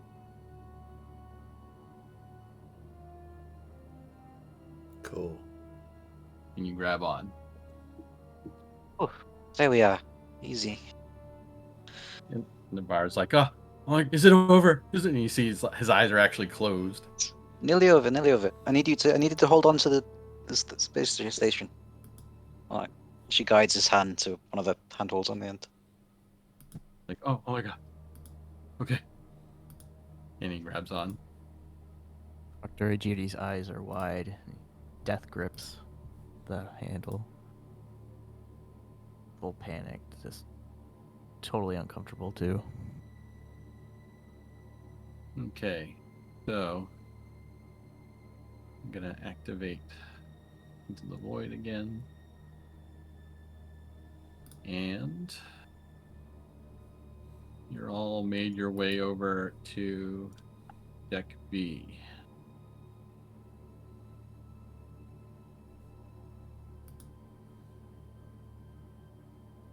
And you see that the airlock door is locked.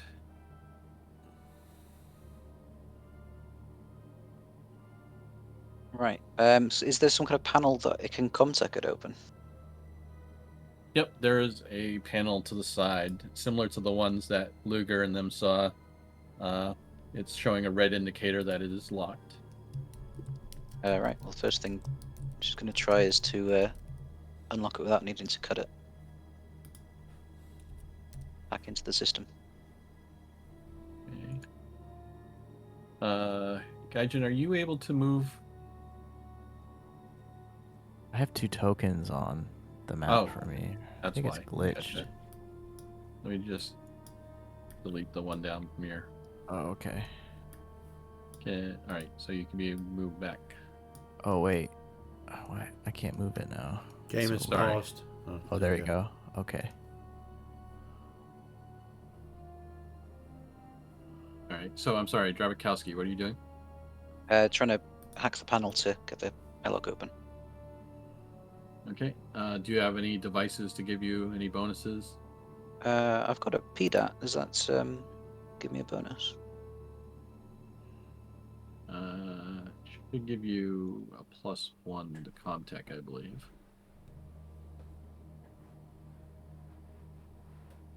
Can't actually see the description of it. Oh, there we go.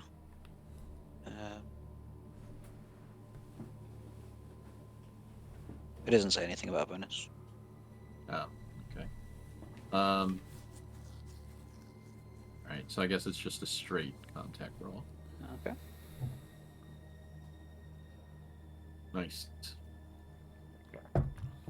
As you're connecting to this terminal, you used your PDAT to see if you could use any of the, software involved, but it didn't seem to help you. But you were able to manage to cycle the lock sequences. And I'd like to use the stunt to not have to do the roll for future airlocks. All right, you're able to open the airlock after now. And now you should be able to open that up and head into the Deck B area.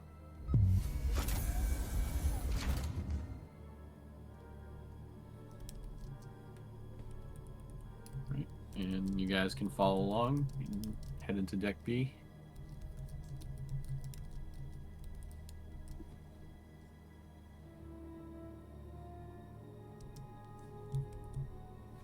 Do I want me to move Burger for you?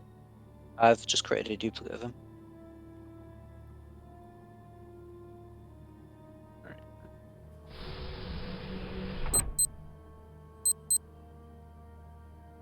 All right, and now we are all going to move over to Deck B.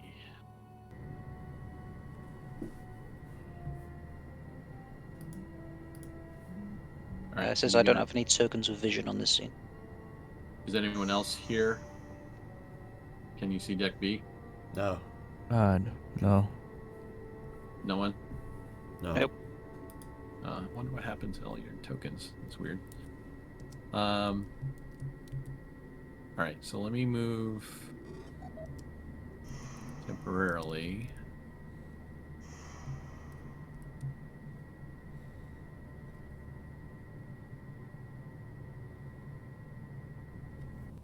Sorry, 1 second. Yep.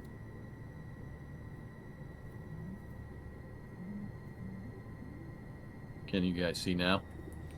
Yeah. Can you guys pull your tokens over to I where the can't see where our spectator? tokens are, though. I'm sorry? I can't see where the tokens are. I can just see this operations area.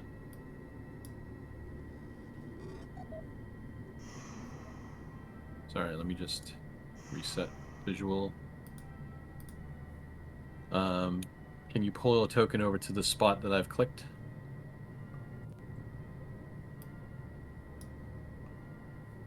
There we go.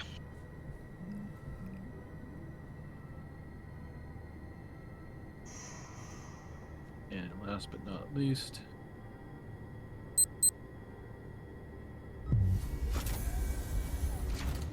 all right, you do see that the inner door lock is active, closed. Oh, let me just do one thing before you move. I'm gonna pause for a second and change your token size.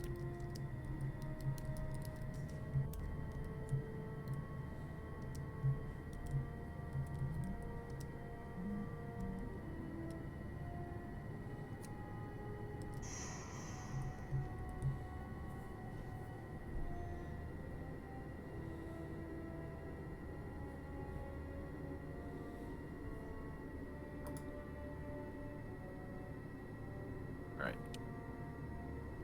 Now you're the right size. Is it safe to go in? Is everyone good in?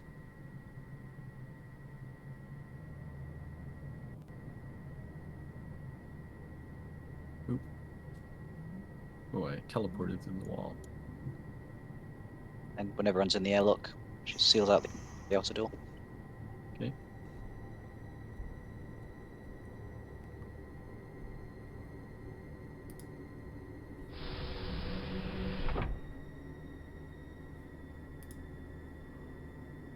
The inner door looks like it's not locked.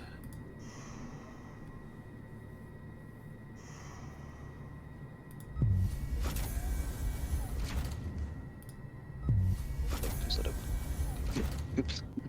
And then we were all vented into space.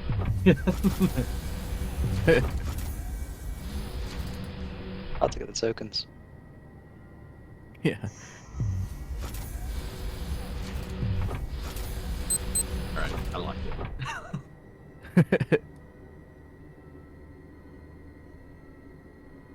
Can you guys move out of the airlock? No, I think we're all stuck in the airlock. Oh.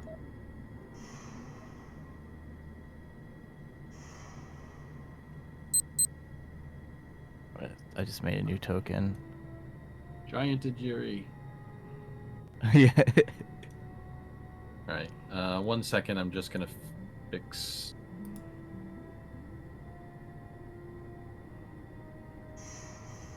Delete that.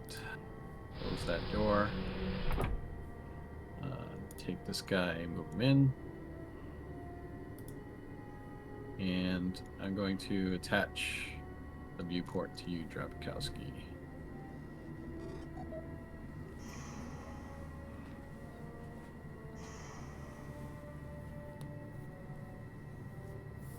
All right, can everyone still see and the spectators?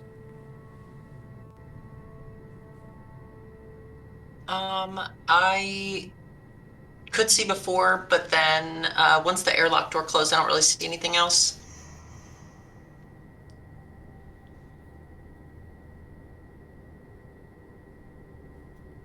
I'm gonna pause 1 more second, sorry.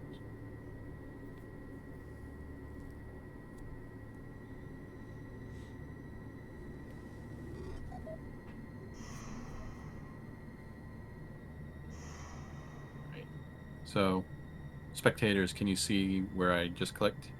You can see the map, Yes. but I can't see the tokens of anyone. Kind of grayed out. Well, not grayed out, but not as bright.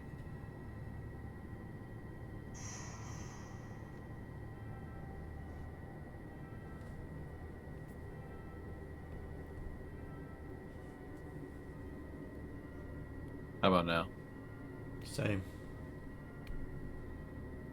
You can't actually see their tokens. No. It's like what it looks like if you're not actually in the room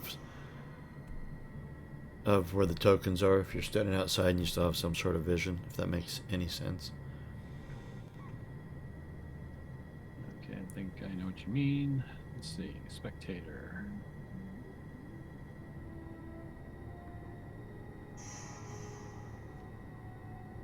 How about now? Still the same.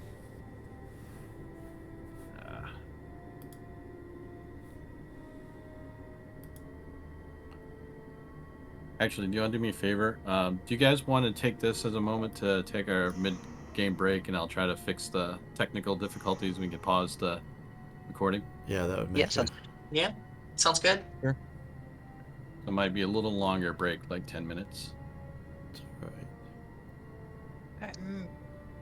We'll be back. If you want to hear me curse about technology, you can stay and keep your voice thing on, but otherwise, that's all I'm going to do. That's for 10 all right. minutes. All right, here we go. See you in 10 minutes.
Zan, are you back?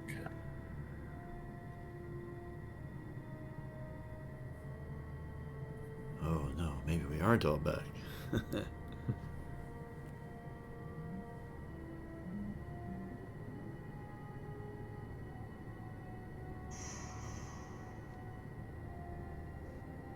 Why don't we just carry on? Okay. Zan, if you're back. If not, just jump in when you're ready. So, okay. You guys just entered the inner airlock. Is everyone okay? See, Navarre is kind of panting and somewhat hyperventilating, but he kind of gives you the thumbs up as he's like leaning over. Ooh, what a thrill that was! By the way, everyone Yo.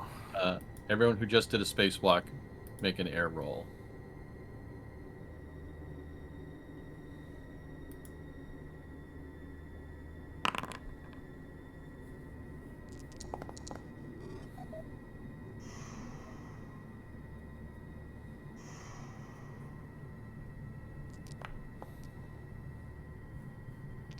Right, Krabikowski used a little air, probably because she did most of the heavy lifting. And Berger, when you kind of freaked out at the end there, maybe.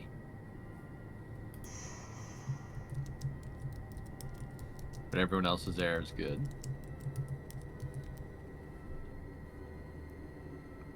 It seems to change the number on the sheet, though. Oh, it didn't change? Did it start at 5? Oh no, that's fine. It did change automatically. I thought it was 5 for some reason.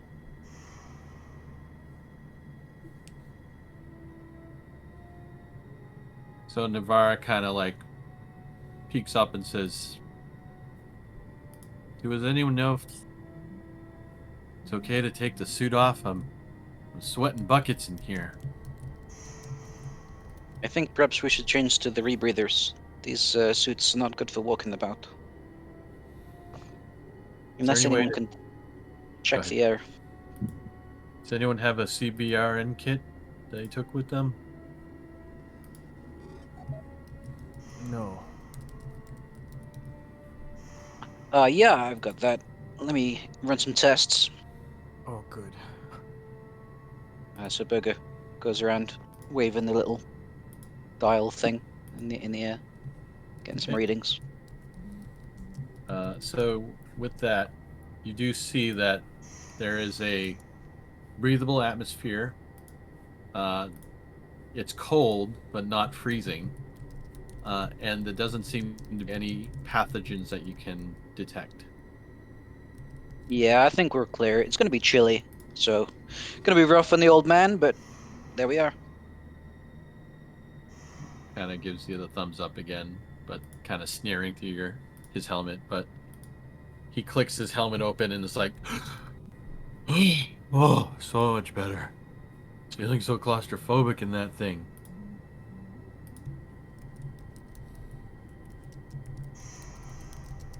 You get used to it in time, but good to be out. And I think Octavia begins to Drabikowski and take Burger his both take off. off the suits.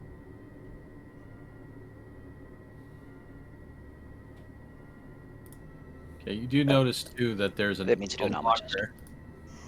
There's a suit locker next to the airlock, and you should all have access to that.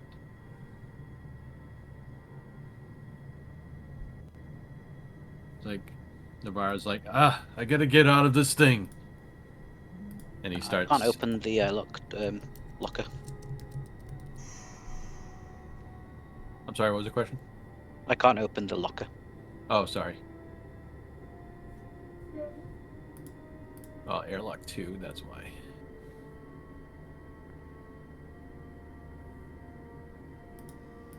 Yeah, I did it.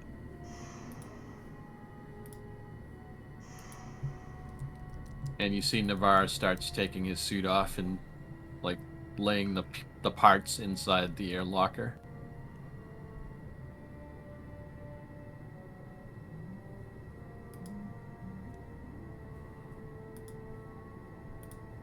Oh, That thing is like a walking tomb.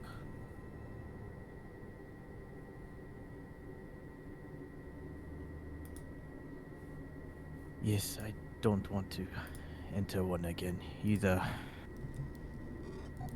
Do you think we should wear our rebreathers anyway? Yes, it wouldn't hurt. I couldn't catch any pathogens, but sure.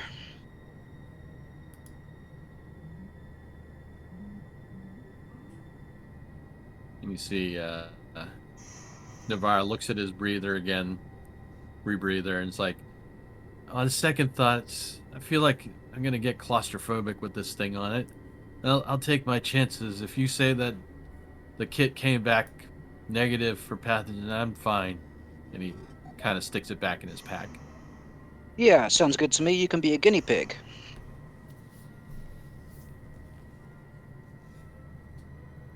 Guinea pig. What? Like a test subject, Doc. Oh,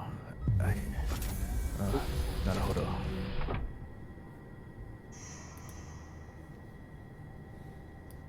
Right, I think this looks like the control center.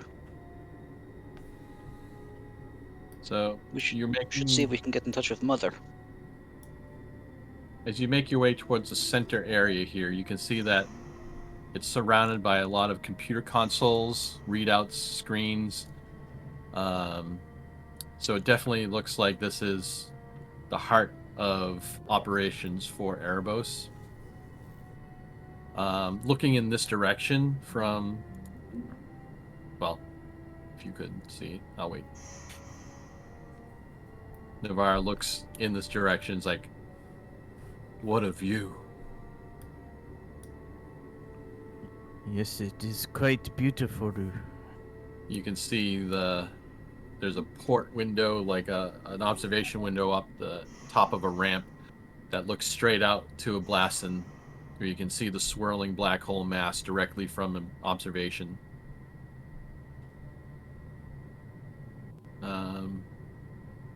Does anyone want to give me an observation roll? Speaking of, I was gonna say, can we see the anomalies? I'm just gonna. Can you move up to the center, Gaijin? Oh, sorry. Sorry. So yeah, Drabikowski, as you look down this ramp, or up this ramp to the observation deck, something strikes you as interesting about the glass. It almost looks like there's a scribed pattern on it. And with those many successes, you can tell that it's not so much scribed as there's cracking in the screen, the window. And I'd like And to look at this. There's been Look- damage to this. Okay. Yeah. Also, with that, looking from where you are with those successes, I'll say that it looks to be in a specific pattern almost. Like coming from the corners of the glass and from the top in like a 5-finger star. It doesn't look like something's impacted it. Not really, because you would see like the spider web of impact. It almost looks like something was applying equal pressure in 5 directions.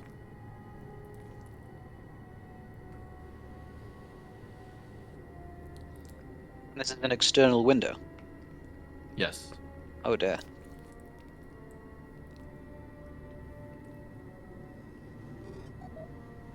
Perhaps keeping the suits on may not be the worst idea. This screen has been damaged. What is it? What made it? Is it a meteor strike? It doesn't look like something hit it necessarily. More like something pressed against it. That seems unlikely, but there's the evidence, I guess. Whatever The it captain's was. team mentioned some kind of 5-limbed organism. Yeah, but it was. Didn't they say it was like small? Look at that thing. That's like whatever that made that pattern's at least 7-8 feet in diameter. Or Yeah, well, some things grew up, Doc. a little shudder goes through the back of his neck. Go ahead. Out of character, in this cinematic universe, how common is it for people to be aware of the xenomorphs, like Wayland employees? Like, It's pretty rare, and you would probably have to have specific knowledge, other than the fact that there's like a fictional book out there called Space Beast that people have heard about. You know, that someone supposedly recounted seeing an alien creature before, but okay. So it'd be like talking about UFOs in our real life. right. Kind of like.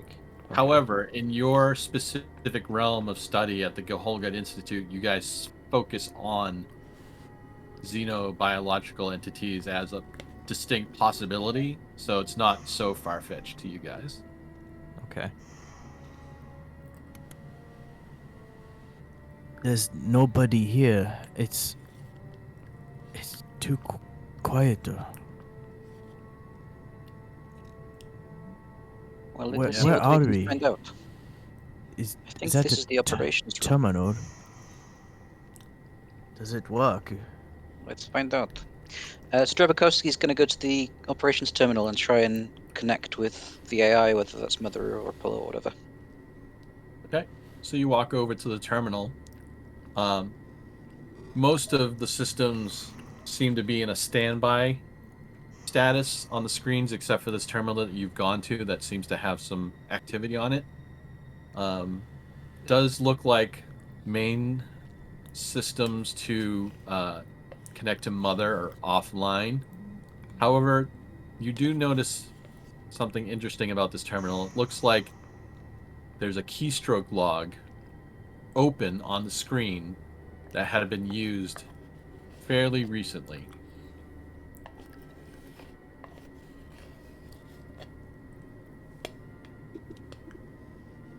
Keystroke log being the record of what the last person did on the terminal. Yes.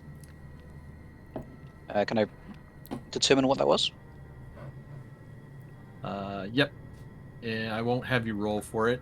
It does look like it was left open, like almost like just an email sort of thing. Like you click on it, and it opens up a journal entry that's to be made specifically at this location. And the journal shows this.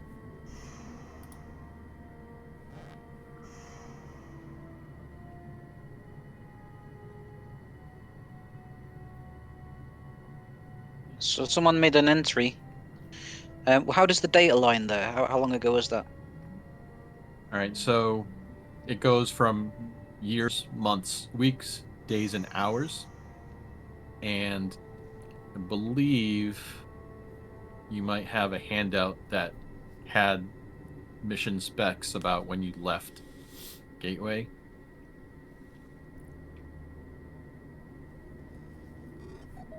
I could be wrong, but I've just got pep talk and the handout about the suit. Oh, right, actually, no, yeah. So we left on August 7th, 2185. And what date is it now? all right, based on this, hold on, let me just do this little math.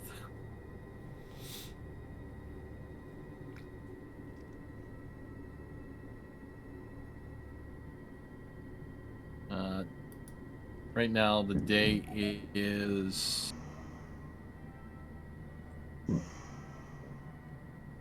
like the 17th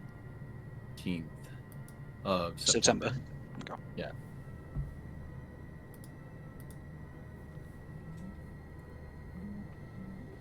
Oh wait, sorry. No, My bad. It's actually almost 2 weeks from then. So it's like 85, 9, 16.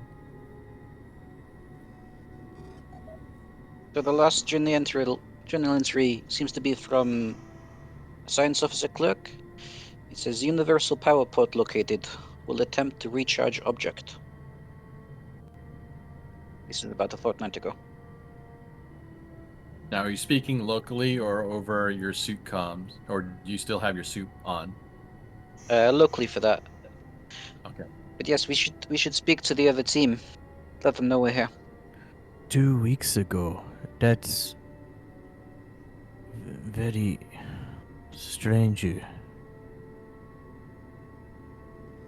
Yes, I would have expected this terminal to be used quite frequently. And I've unlocked it, so everyone can open that journal now. Other than this, the computer doesn't have anything of any major value that you can see.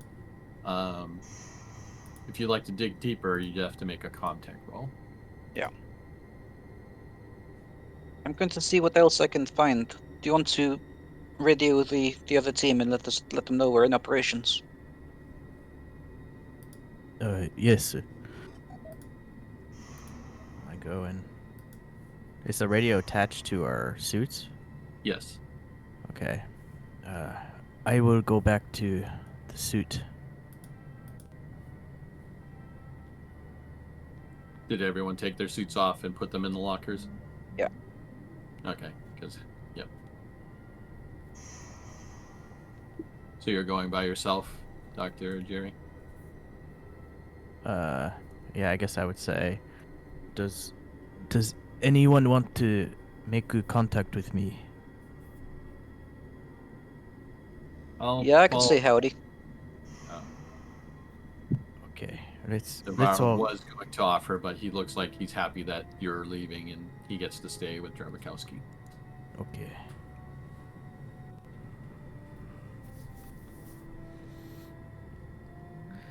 So I open the locker, pull out a suit, just kind of lean it out from the locker. Don't really unattach it and try and dial in. Okay, you guys down on the H deck get a little squawk from your radio. Say, Captain Ruga, Hey, hello. How you guys doing? Captain Ruga. Fine, very fine. We made it across and we are now in operations room. What? How did you guys get so yes, close? Outside there was a blast from the black hole. I don't know, but Oh, we felt that. You guys were out in a spacewalk when that happened? yes, and Jesus. thankfully, Dr. Drabakowski was very skillful. That I was out of my mind. Yeah, the anyways, black hole will do that to you. Yes. The computer terminal, we accessed it and I know. There is last entry 2 weeks ago. It's very strange. No one's here. It's empty. It's dark and I don't understand what is happening to this place. I don't like it. That's you and me both. Although it doesn't settle my nerves any, but yes. So where are you? we're down on H deck. We're actually trying to make our way to operations. Oh really? Oh, okay. We should definitely meet up. We will stay here in operations and wait for you. Can you check up on all the systems of the station and see if life support is functioning, air scrubbing, food, water, lights, power, gravity, Oh, yes. Good idea. and then try to locate people, if you can. Yes, definitely. And be careful. Okay. We don't know what we're dealing with. All right. Thank you, Captain. All right. See you soon, Cap. Over. We'll be with you as soon as we can. Assuming the lift works. Oh, have you not made it to the lift yet? No, not yet. Okay, we will wait for you here. I'll come back with more information soon. Thank you. Out of character, if they took an hour to get over here, surely we've gotten a little bit further. Oh yeah, good point. I guess this is time where we switch over to you guys. I was just about to do that. Sorry, give me 1 second.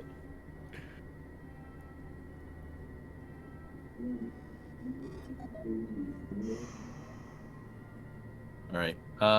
Switching scenes. We back up an hour. Time travel. Private role.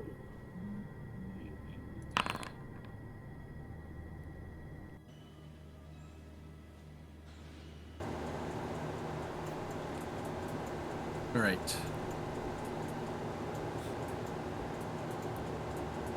So the last thing you did was to speak to the crew on the Setarina. You've told them that you would appreciate them bringing the batteries over for you to recharge, and that's probably the last you've spoke to them for now. Yeah.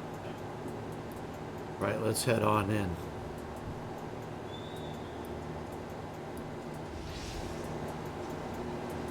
By the way, were you here, Zan, when the cat was here? No. Okay, so the when you first entered this area, you heard something coming from the opposite direction, and it happened to be a cat carrying a dead squiddy thing, and it dropped it, walked away, and then when Dr. Lark went to go study the thing, it popped up and ran away. Did it remind me of Space Beast? Was there a description of something like that in it? It just looked like a small American football-sized white octopus. So Okay. it didn't really fit any description of Okay. you would have read.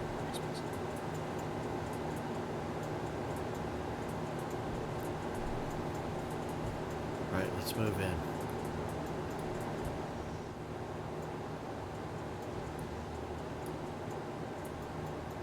Okay. This gantry is quite long. Yes, it is. Well, at least we can work off a few pounds. Been wanting to tone my figure up.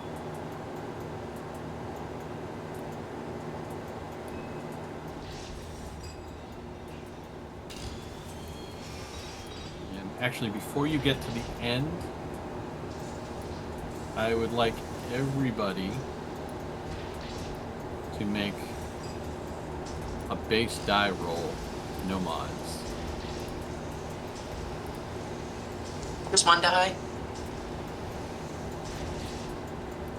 But you need to know the number of it Yes, sorry.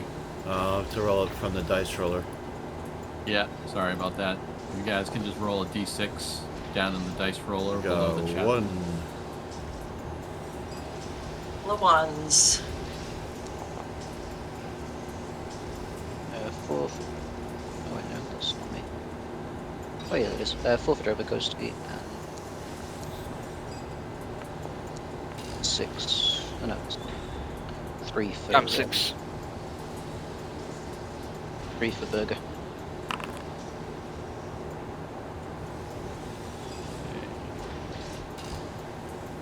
Alright, so everyone rolled anything anything but a 6 except for Sajad. Wait, is this Yes. for everyone? Yeah. Oh, okay. I haven't rolled yet. That's not right.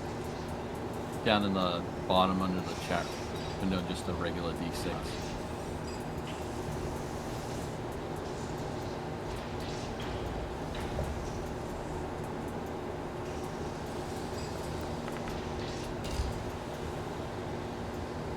Okay.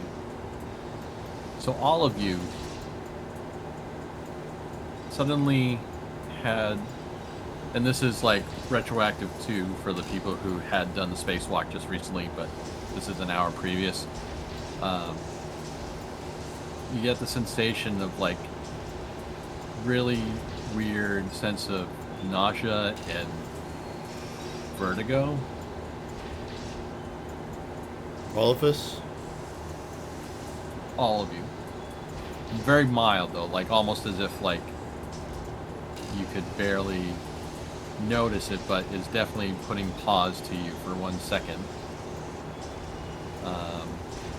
Except for Dr. Sajad. Lark experienced that the same way, or is it just like she notices everybody else? She notices everybody else. Sorry.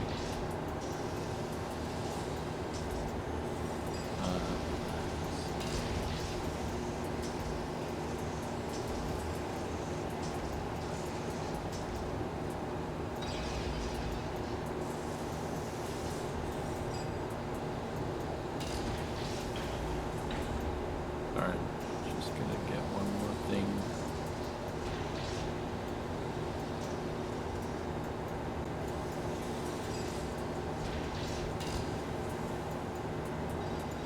Zan, I'm putting an agenda Okay. in your agendas.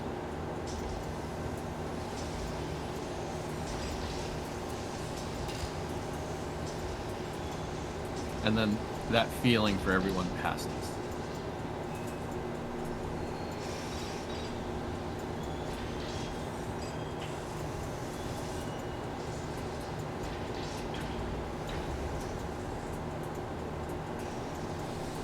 And you can continue if you like. Alright. The hell was that? Did you guys feel that? What, Captain? Oh, of course you wouldn't feel it. Just nausea, vertigo, just dizziness.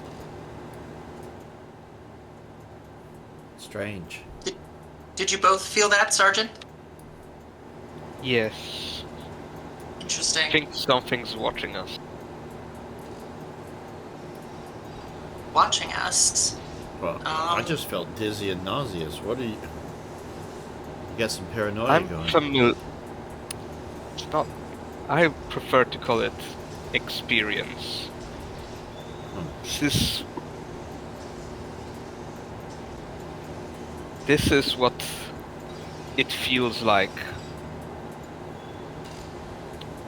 This is what it felt like before some of my friends were shot by a sniper. I know this feeling.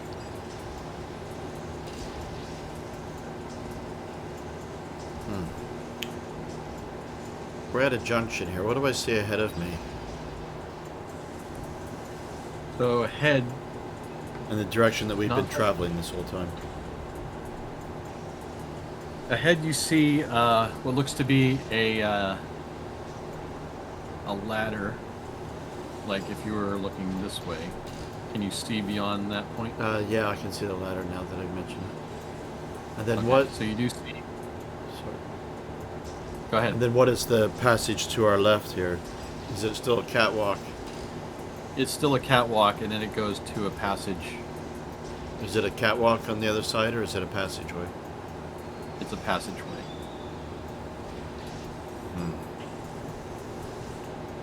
We really need to get to operations.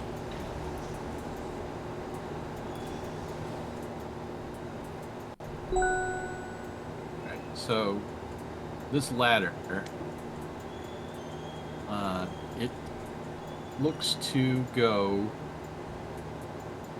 Let's get remember where it goes.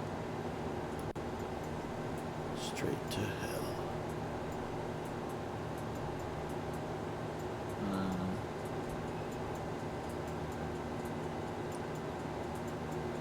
So it does look like it goes up. Well, up's the direction we need to go in. So if you want to go up, just go directly to the center of the ladder icon, or go straight across to keep going. Let's see if there's a It might lift. be best if I take the lead. That's fine, but we'll see if there's a lift.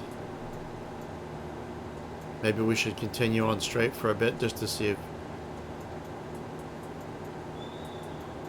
Sounds good. So I feel a ladder is going to take us quite some time. Yeah.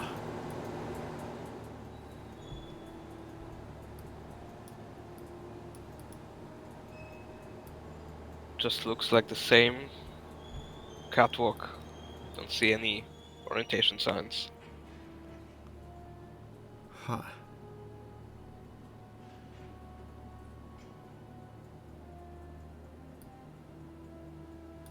Let's go.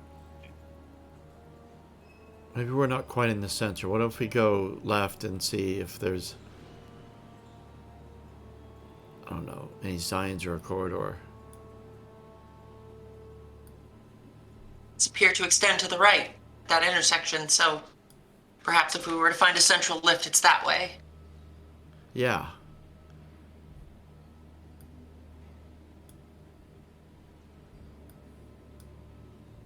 Where the I think at this point, I'll be taking the lead, and you can kind of see some twitchiness. Like, I don't think that I have my gun ready, but I like very clearly check the corners when I walk past them. You know, look both ways before I emerge out into the corridor, that kind of thing.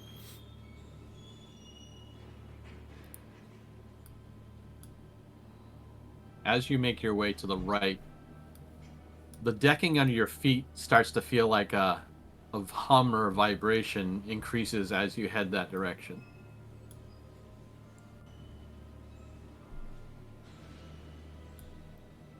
Could this be caused by heavy machinery, Captain? It's possible.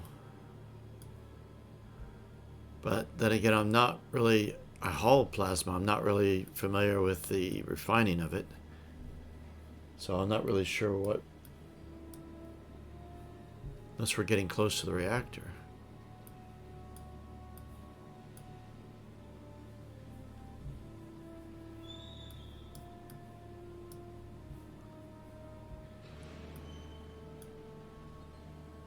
You can definitely feel the vibrations in your feet really kicking in now.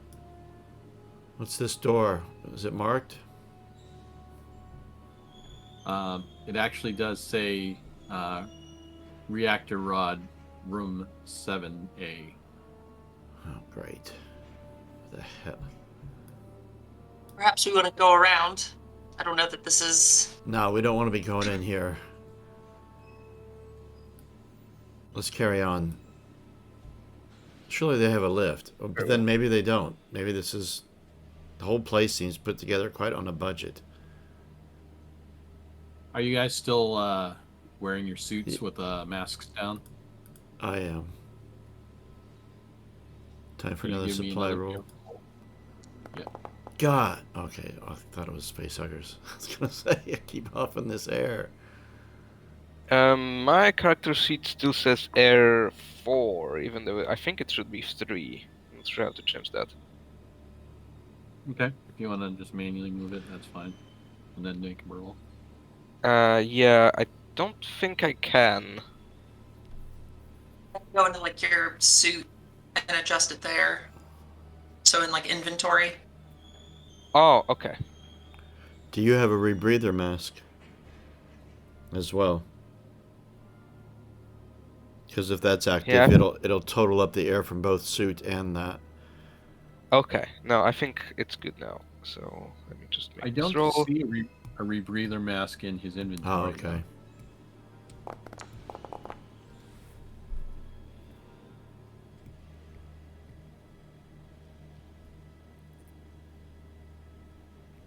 We're good. All right, let's carry on then. Okay.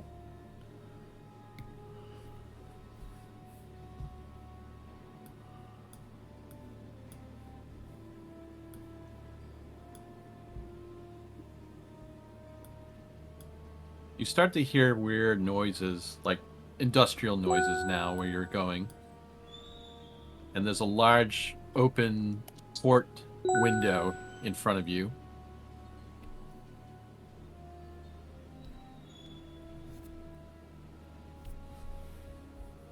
You see weird light emanating from beyond it.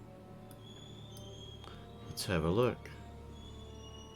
Yeah, definitely go up and take a closer look. Okay.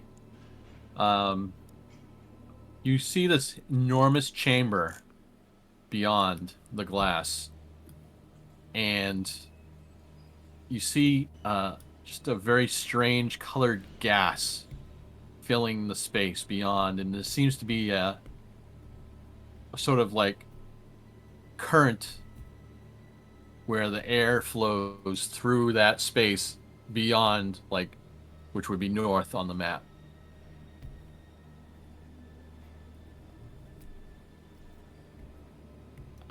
Strange. So it's sort of like swirling and then heading in this direction. This giant, enormous cloud of weird-looking gas. Is it all kind of uniform? Like, does it look like there's different materials, the same materials, anything like solid? Do one of you want to do a observation? I will. Actually, sorry, before you do that, make that a... let's call it a...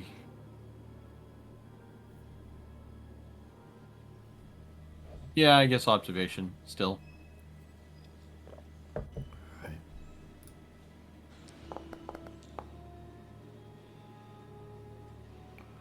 I'm not going to push. You're not? Nah. Does anyone else want to try and take an observation of what you're looking at? Yeah, Lark's definitely pausing, giving a long look, enhancing her vision and trying to see what she can see.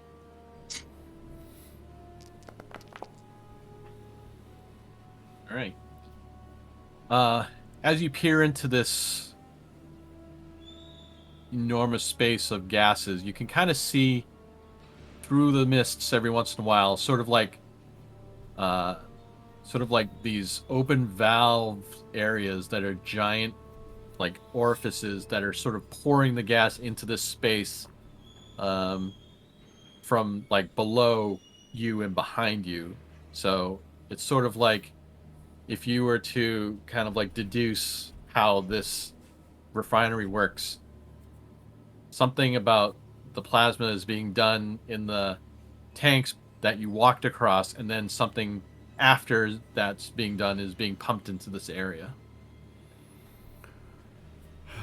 Yes, this appears to be tied to the plasma processing. Yes. You can see those valves down there. This appears to be maybe self-regulating. They seem to be, yes, but they also show in the room, but like in the room that you're at, controls for the valves. Okay. Is there any kind of like readout then that like shows these changes happening? Like, can we coordinate one-to-one that they're happening in time? Yeah, I'd say that you can kind of deduce that you're seeing the billowing of these gases correlate to like sort of like a digital readout of a scale of like, starts green at the bottom, goes green, goes yellow, and then goes red. And then as the gases are billowing, you can see the level is fluctuating in the green zone. Everything appears to be functioning normally, Captain. This appears to be just tied to the processing process. Yeah, none of which is what we were looking for. We've wasted our time coming down here. Yes, unfortunately, I think so. It's a ladder, it looks like, for us. Something catches your gaze just at that moment, like in the waste bin area there. You hear a clanging, and you see like a random piece of metal like fly out of one of the valved openings, and as it hits the gas in that area, it sort of like begins to dissolve. and it was like a substantial piece of metal. Did either of you see that? I did. I did not know that plasma would do this. Can we shut off the gas so that we could see clearly? Do we have access to controls? There are controls that seem to control the valves that lead into that area. Can we shut them down?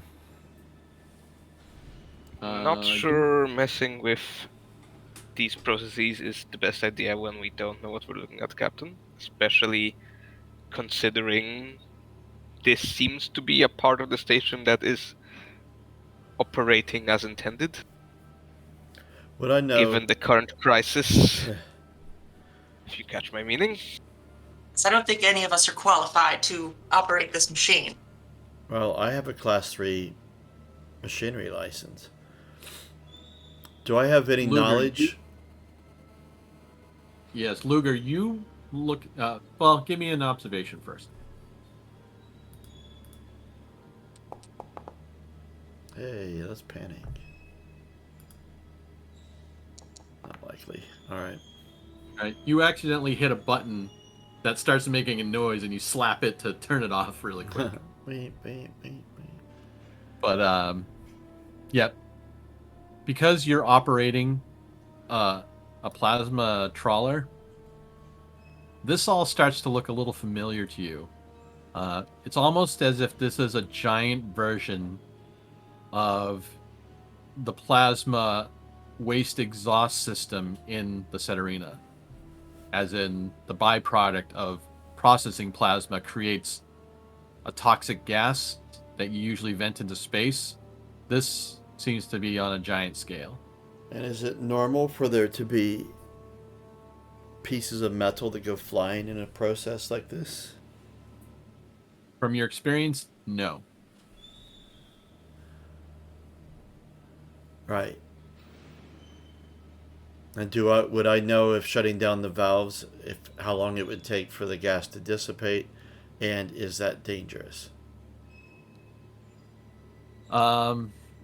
You're familiar with your Seterina, but this is a completely different beast, so you're not quite sure what would happen. You're not sure if the gases are venting per se, or are they being processed into something different, or if it would cause the gas to build up and cause pressure. You don't know. All right. I think we should leave here and let's get back to that ladder. Sajad, if you'd like to lead the way, please. Of course. And let's make haste. We've wasted enough time. As the two of them walk out of the room, Dr. Lark walks over and notes the 2 buttons that the captain touched and writes those down in her little notebook and slips it back in her pocket. The little sad face next to it. Yeah, exactly. And yeah, a minus where, so far it's all been check marks.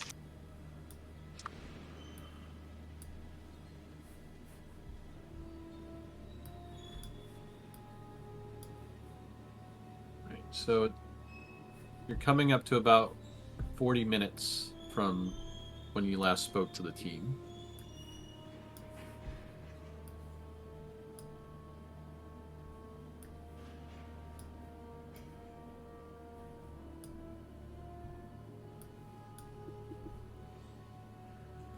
Standing, Dr. Lark pauses at this kind of T intersection and looking down this kind of catwalk, is there anything different on this side than what we saw on the other side, like the catwalk that we came in on? So this is actually a hallway. Oh, okay. Inside, walls.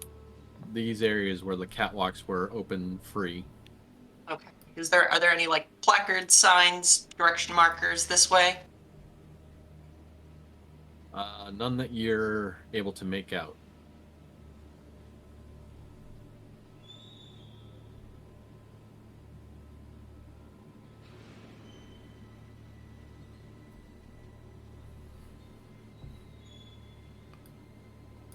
Again, all you hear are the echoing clangs and hisses of machinery. The cat is nowhere in sight.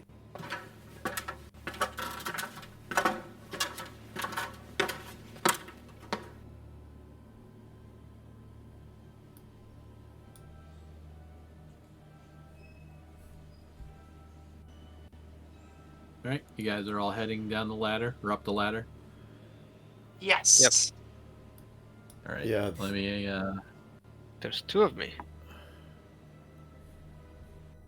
I just gotta put another spectator in for you guys. Oh, I got 2 as well. Where do you? Can you guys do a shift click on the pointer to let me know where you are? Oh, okay. Just wait there 1 second.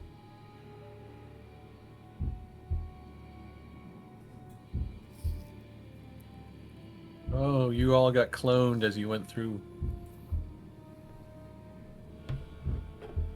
Oh, and I can't control the new one. Sorry, 1 second. I'm just gonna pause, do something really quick.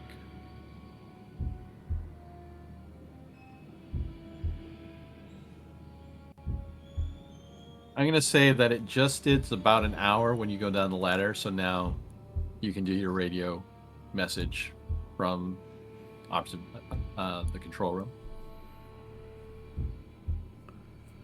Was that when the conversation happened? Yes. Yeah.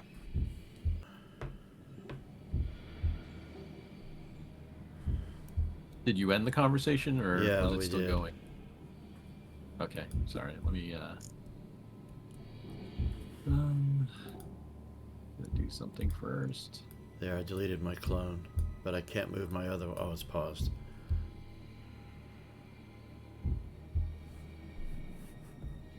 There's something special I have to do here to get rid of the bag clone.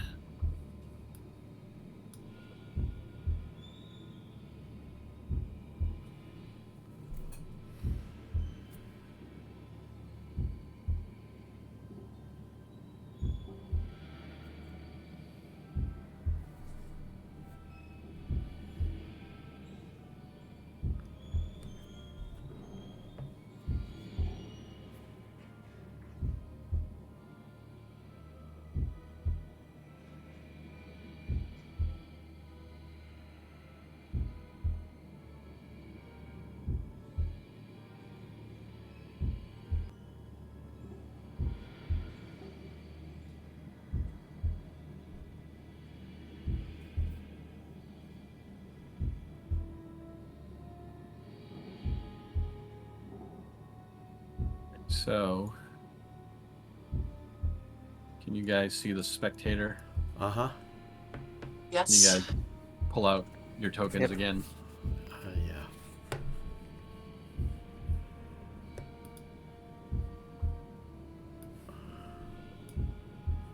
There I am.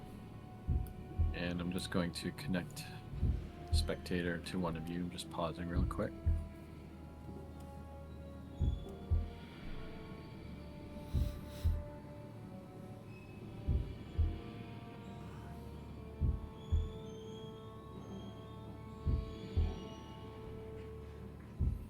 I like the spectator token. It's like a 1950s sci-fi creature. I try to make it as obvious but unobtrusive as possible. Can everyone else see spectator mode? Yep. All right, you are free to navigate. How far up the ladder did we come? About 60 meters. So not even close to the length up to operations. So where are we? Is it, All right. did it stop at this level or did it keep going? No, it stopped at the deck that you're on. Okay. So Jad, as you were on the corner. Yep.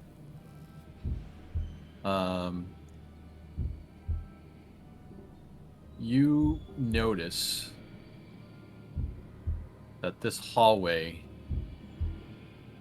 is filled with some very strange stuff. It almost looks as though in several spaces the metal decking has been replaced with some sort of fleshy, dark purple to light purplish mass of like vines, and some of them are so thick they almost look like tentacles. And where they're attached to the deck, the metal seems to have transformed into almost like a chitinous black resin. Well, that's something you don't see every day. So I don't believe that's regulation. It's the understatement of the year. Everyone's stress goes up one, except for Lark, obviously.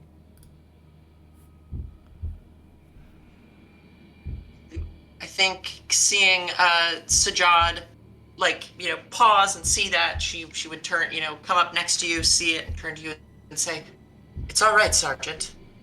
There's nothing to be afraid of." I think she's going to use her, going to try a command to calm Sajad down a little bit. Okay, go ahead and roll.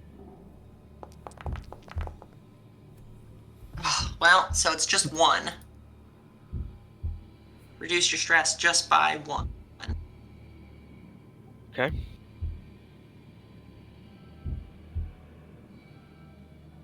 I'll actually, if you want to turn your attention to Discord,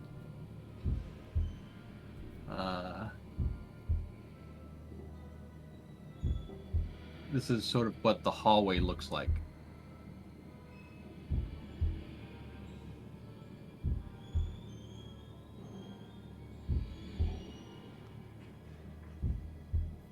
Is it triangular like that?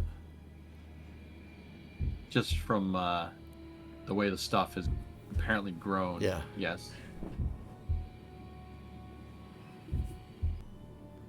It is clear to me that there are forces we do not understand at play. Do we have any indication with signs or anything what this corridor leads to? The door at the end? Can we see anything? No, we can't because it's covered with this stuff. Yeah, I mean, it's even like more dark near the end than the regular hallways have been. What's down here?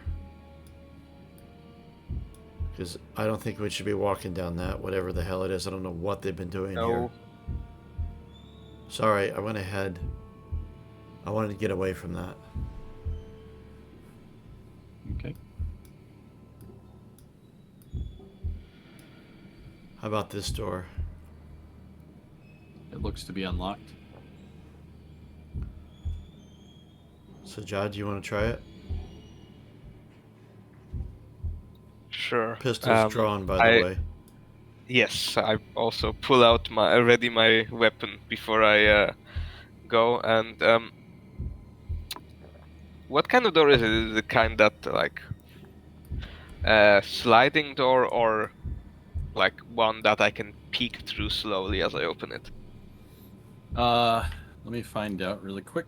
I forget. Depends on the noise. But don't open it if you don't want to open it. Just FYI.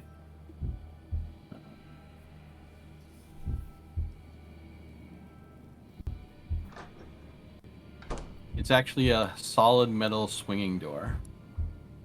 Okay, so with a pistol at the ready, I open it, slowly and look through it.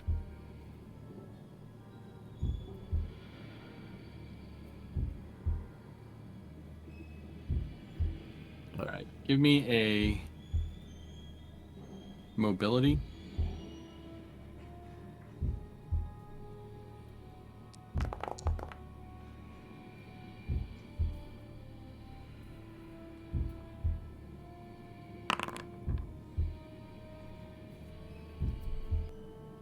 Okay.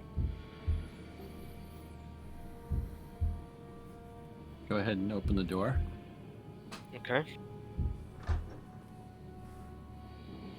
As soon as you open the door, you see more of that stuff, along with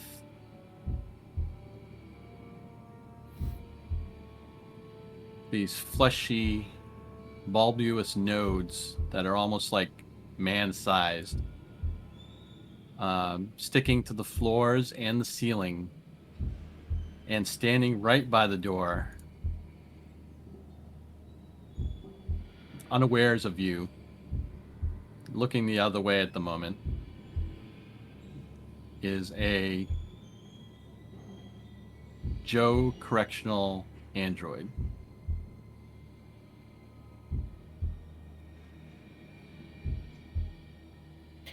I'm going to try to, as noiselessly as I can, close the door again.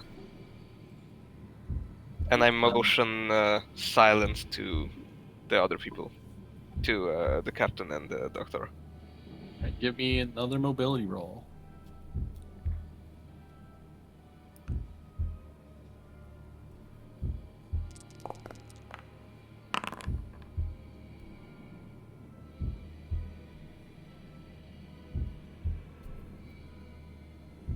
All right, it doesn't seem to have noticed you, and you're able to slowly close the door.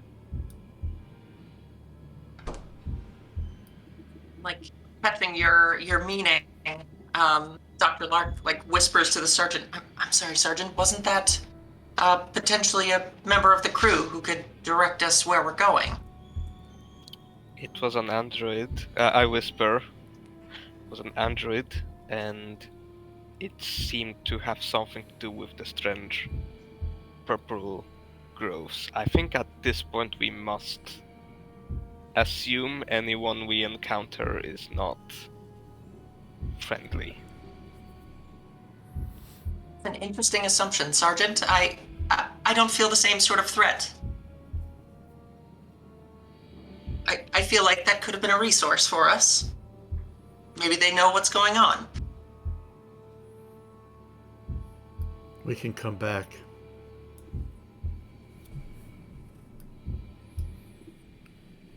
Well, you're the captain. I want to figure out our surroundings here. We're still nowhere near operations. How about this door? More weirdness?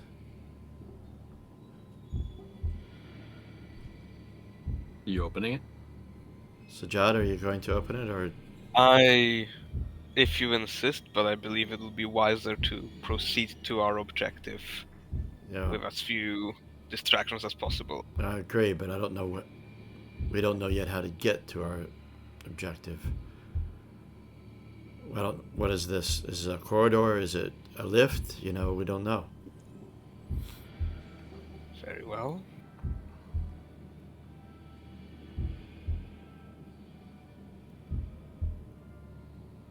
Opening the door?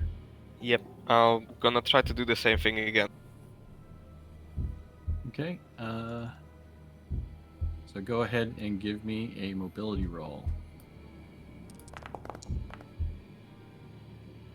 Oh, Let's see what happens.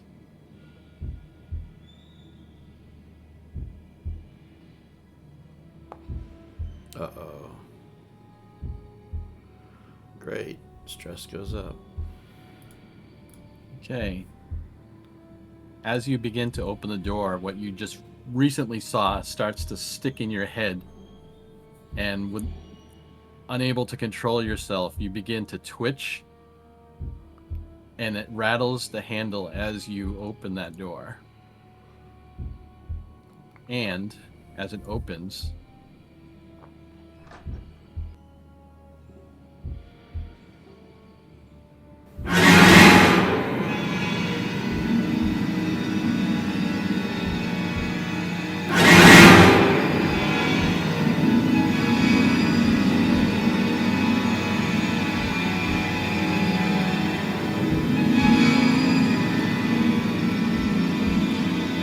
By yourself.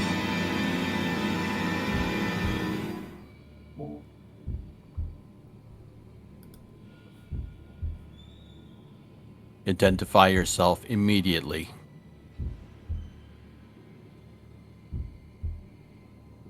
Yes, Dr. Lark, Wayland Yutani, ID number 3637.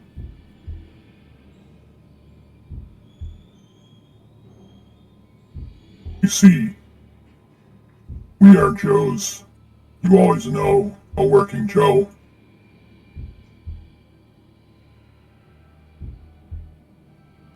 Identify. Sergeant Nur Sajjad, Wayland Yutani, Close Protection Officer. Captain Luger of the USSC. I forget the ship now. Ceterina. You see the Joes begin to walk closer. Their eyes had recently been glowing a pale white, and they are now switching to a bright red.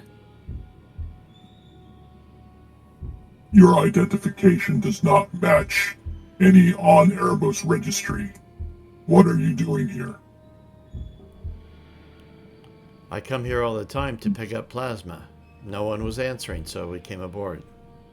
Where are the personnel?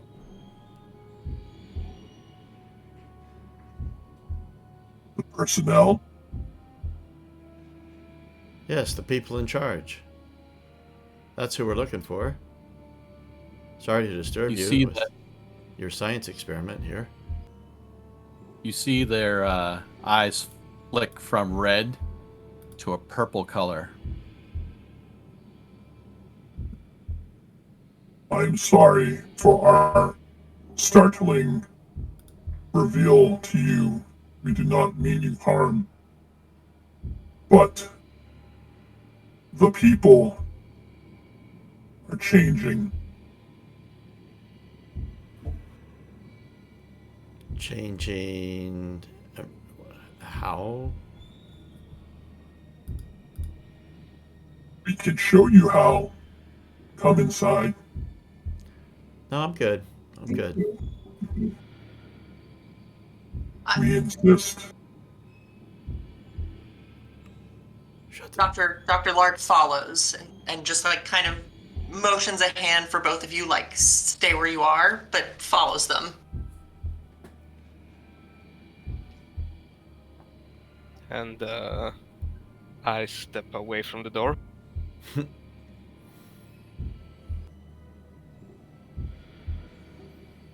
give. So you go inside the room. Yeah, I think she'd take like one step inside the door and wait for them to indicate what they want to show her.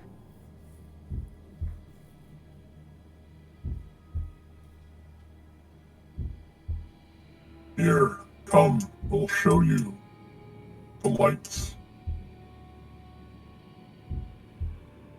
Pulls out her little notepad and writes down, lights, question mark, This is and a bad idea. she keeps following. Okay. Sorry, I had that paused. That's totally You want to fine. go ahead?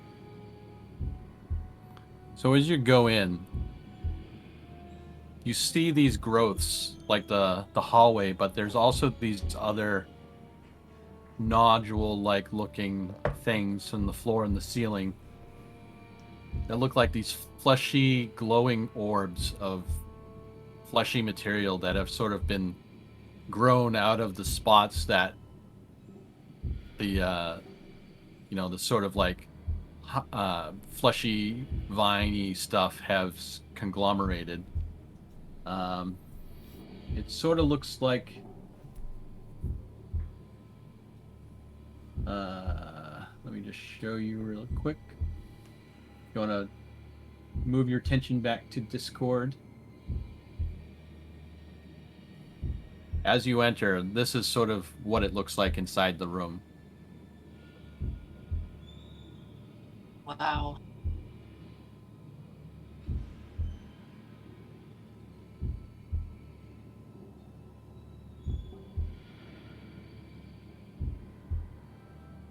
The large one is about the size of a person. The smaller ones are about the size of a football.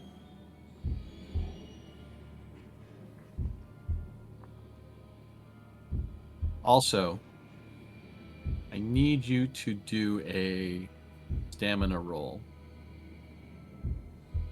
Just Lark. Just Lark.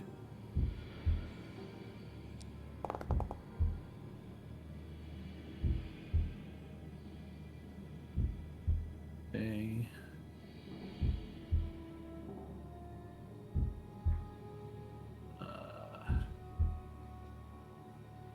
Sorry, 1 second.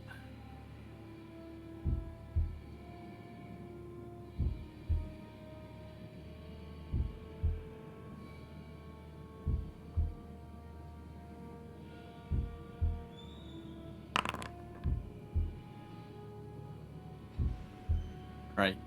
You feel a sensation that you've never felt before. It's almost as if you feel sick, like nauseous. You've never felt the sensation, so you're not quite sure what you're feeling.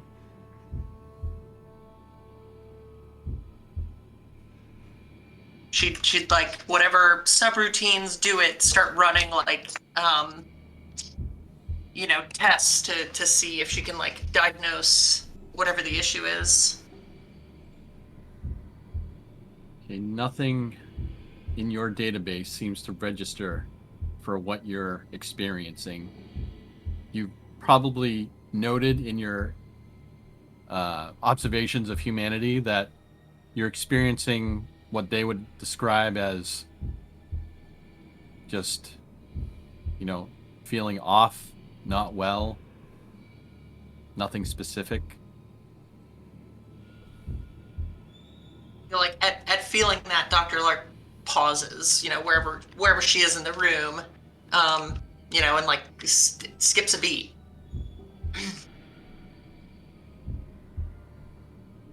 And you guys, would they notice? Oh yeah, definitely. Like she was, confidently following, and then all at once just like stops and kind of looks down at her hands, looks down at her body, almost like looking for injuries. You don't see anything physically, but you know something's not quite right.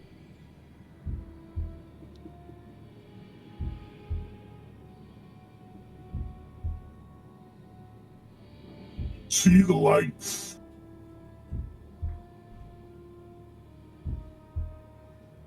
Do I see what they're like drawing my attention towards? They're just looking straight at you. And she would say, "No. To what are you referring?" You see they sort of look at each other strangely, then look back at you. You must see the lights. The lights are here. You do not see them? I think she would start scanning the room. Like, do I see anything that I might characterize as lights? You do not. At this point, she would probably chalk this up to, malfunction. This station's cobbled together. Maybe they are. So she begins to very slowly back away, but doesn't like break eye contact with them then, and just says, I'm sorry, I don't see what you're referring to, but I do believe we must be going.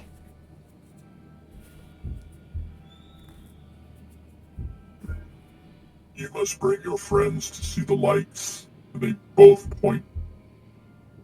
And they both point at Lark and Sajad.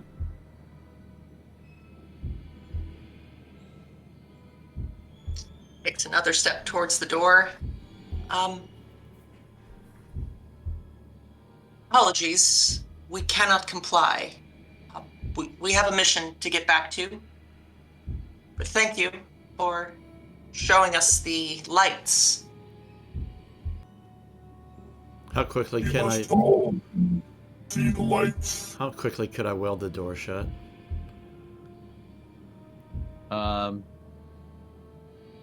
Make a mobility at a -1. All right. seeing him snap into action, can Lark lend a hand? Yeah, add a bonus if that's you're trying to slam the door shut before these get to them. Yeah, and Nur Sajad will be just aiming the weapon at the door. Hey. And bonus. Right. Hold on, what's the stun? Let's see. +1 mod to a later skill roll related to this one. Slamming doors. Yeah. Being quick on the draw with a cutting torch. I think either one's gonna come in handy. Yeah. Managed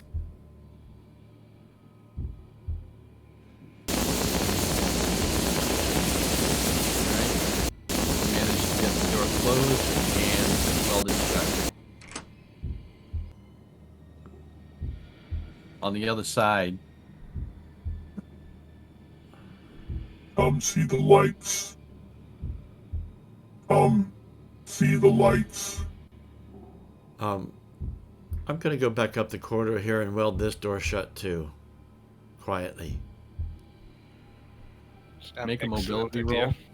Oh, actually, yeah, you can use your success, so don't worry about that. As you start to weld, you feel as if something is moving inside, closer to the door. Have you come to see the lights? No. Hmm?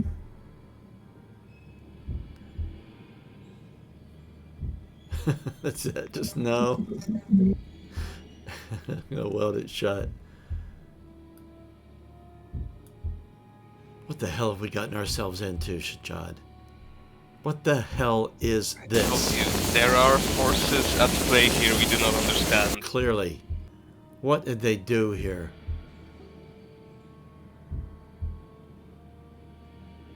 We must contact the rest of the crew immediately Yeah. and get us far away from here as we can. Yeah, well, we need to get up. We don't know where we are.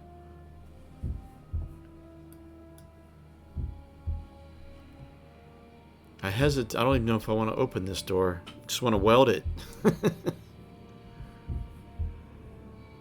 Is there any hatch or porthole? Oh, it's just a solid metal door. You still have your voice on, by the way. No answers. It answers. No. No, come in. It's just a solid metal door with nothing behind. Yeah. Everybody's here. By the way, did the voice sound cool? I can't hear it on my end. It was pretty cool. Yeah, it sounds good.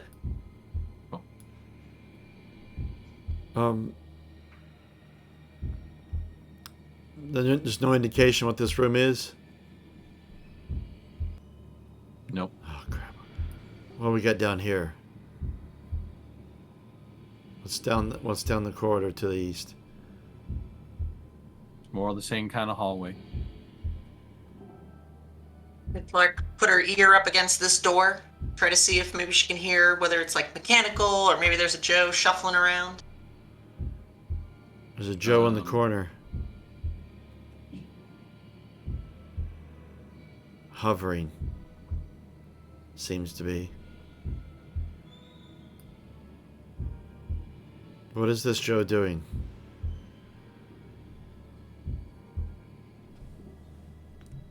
This guy.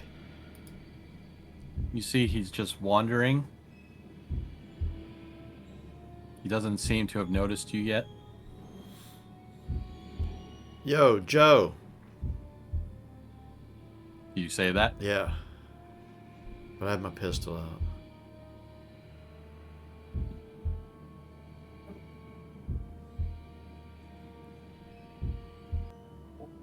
See, it stops wandering, turns to look at you.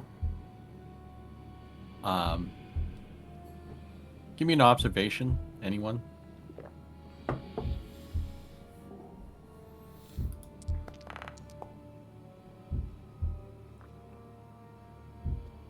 Okay, that works good because Dr. Lark, you look at this Joe android. It looks just like the ones that you saw, except for the fact that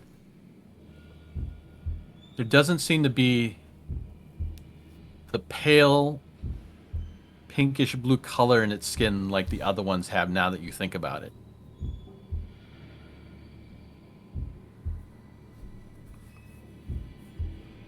She would just kind of like whisper, hopefully not loud enough that the Joe can hear, but just to like the captain.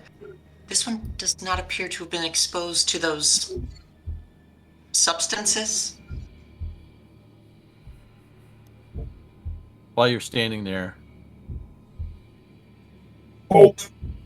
Erebos security droid. Troll. Please identify yourself.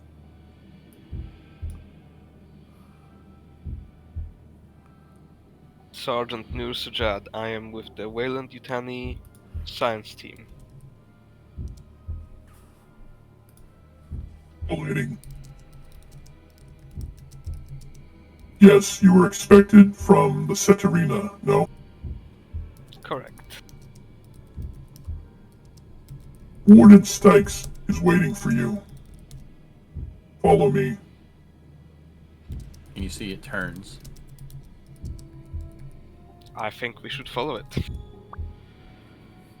Agreed. Cautiously.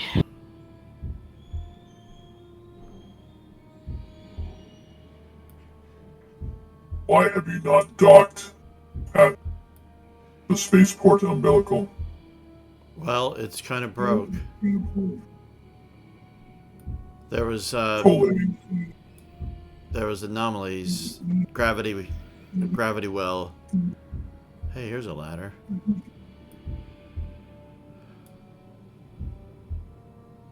Come, follow me. Who did it say it was taking us to? The warden. The Warden Stikes. You would have remembered Michael Bishop had mentioned him. Sean, did you get In my the- whisper? And I raised my hand Oh. too. Yeah, sorry, I was looking away. Okay.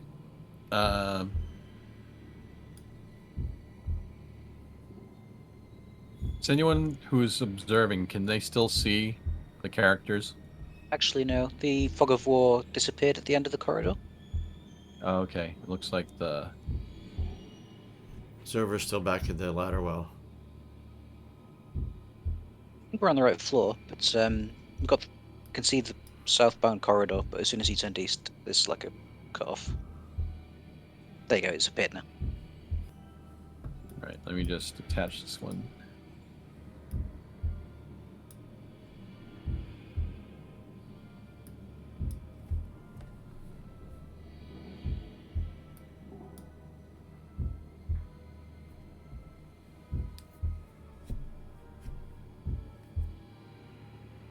Alright, I think you should be good now. Yeah, looks like it.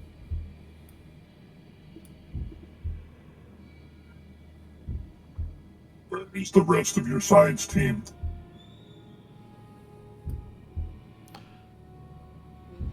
They ran into a problem with gravity on their way over on their spacewalk, and they're on another deck somewhere. Collating.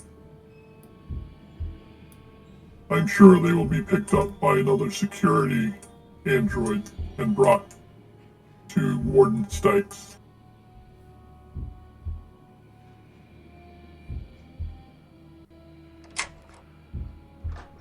The spectator is not attached to anyone. Yeah, as soon as you turn the corner again, it's got off.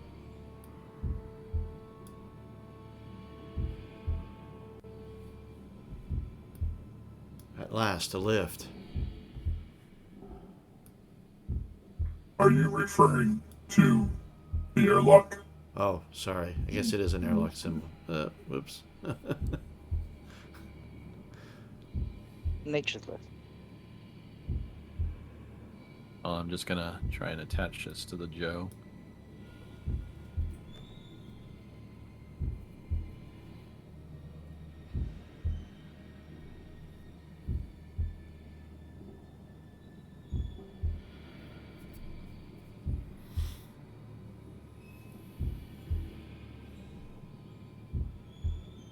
Can everyone still see? Yep.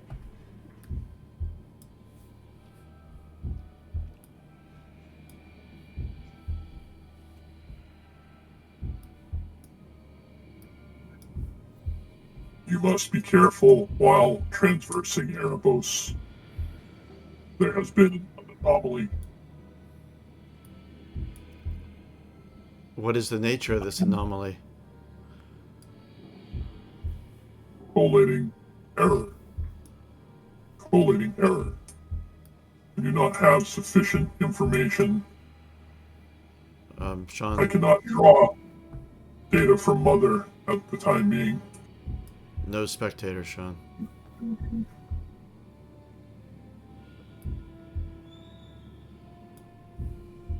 I guess it doesn't like. I guess it doesn't like doors and corners. Yeah, it's on every corner. I'm just gonna manually move it.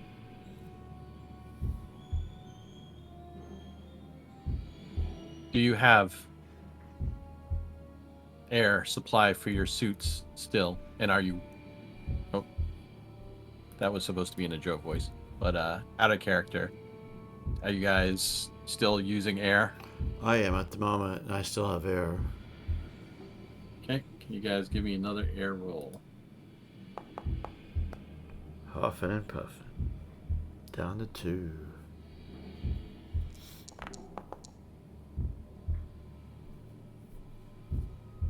Out of character, if you so desire, Dr. Lark, you can hook up an extension from your air to fill their tanks. Yeah, actually, that's what seeing Luger like kind of huffing and puffing, and the little, status bar for their air going down, like walks over and like just grabs him gently by the shoulders and like, gets in front of him and says, "It's okay, Captain. Calm down. You need more, I have more." And she's like trying to calm him down while also, showing him the, reassuring him that there's extra oxygen. And yeah, like, so if we were to like connect, I connect my suit to his, would it be like it fills it up, or how does that work? I'm gonna say that you could like manually manipulate the hose to like do a partial fill if you want. Yeah, I think I'd give, I have 6 air, I'd give the captain 3 air, and as it's like filling up, also trying to like soothe him and calm him down just a little bit. In order to do so, though, you do need to do a heavy machinery roll. Could I do it? All right. All right. Yep. Either one. You could offer to have her draw the air from you. Yeah, that's what, like, I'll hand you the hose while I'm, talking to you. So I'll try to like calm the captain down so you get 2 stress off. Okay. So you get to fill 1 air with that success. Oh, they get to fill 3. And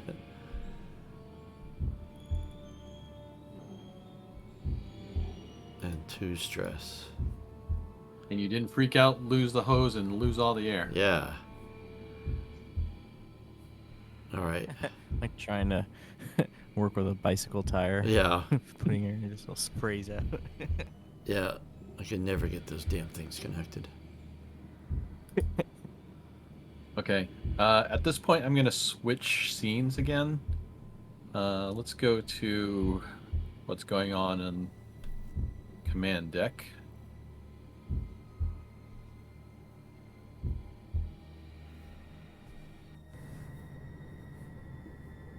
All right.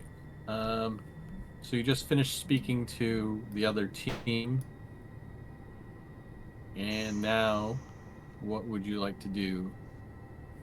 Before we get into role playing, I just have a question about mechanics. My talent kind of lets me do the same thing, reducing stress.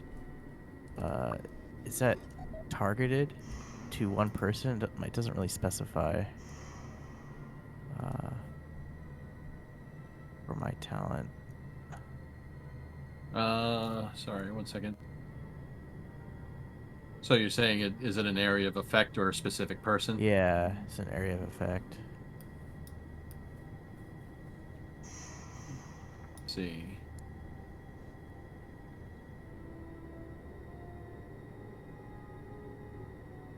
What is the specific text in the description? It says,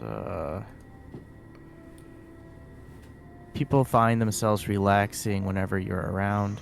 Once per turn, you may reduce the stress level of another character within a short range by 1, in addition to normal stress recovery. In order to use this talent, you and any character that hopes to benefit, that's the part that confuses me, you and any character that hopes to benefit from your calming presence must be in a relatively safe place. You cannot use this talent on yourself. I'm going to say that anyone in short range of you can benefit, so it can be a group effect. Okay. Okay. So, I guess after that conversation, when we go back to the group, I will try and relay the information. I guess we'll do that right now. Sorry, that was like an hour and a half ago. I'm trying to remember the conversation. No, it's okay. Right. So you return to the group. I'm going to kind of spread your words of wisdom. Yeah. And do I have to make a roll for this? Oh no, there's no roll. It just happens.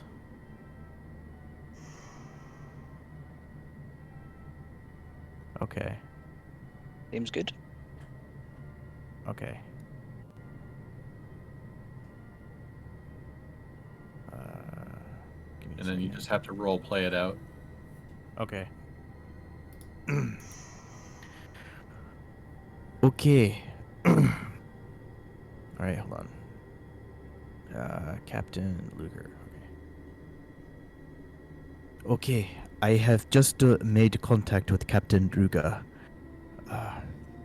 They are making their way up to our location as we speak. They have not been able to make contact with anyone else on this ship. But I do not feel comfortable here. It's just nothing seems to make sense. I guess out of character, I guess he doesn't have anything worth saying to calm people. he's not very comfortable.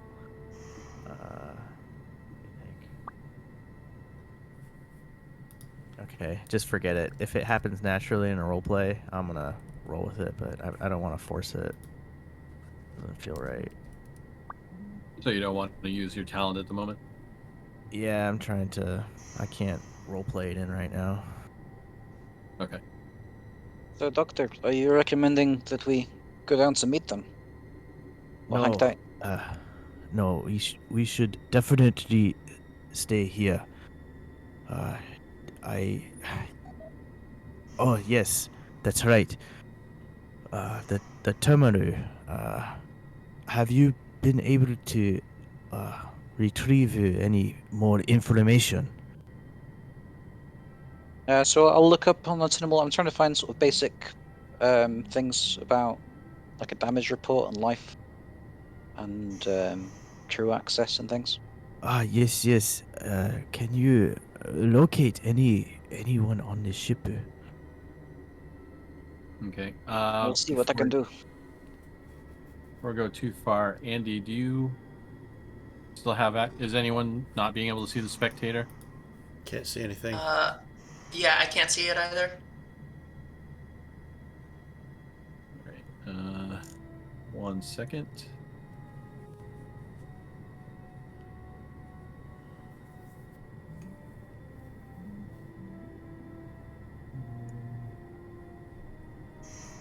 Sorry, just spectator seems to be fussy.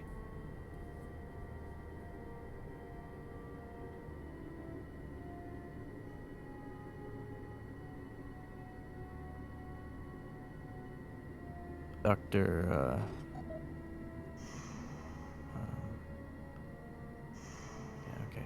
Dr. Edgedy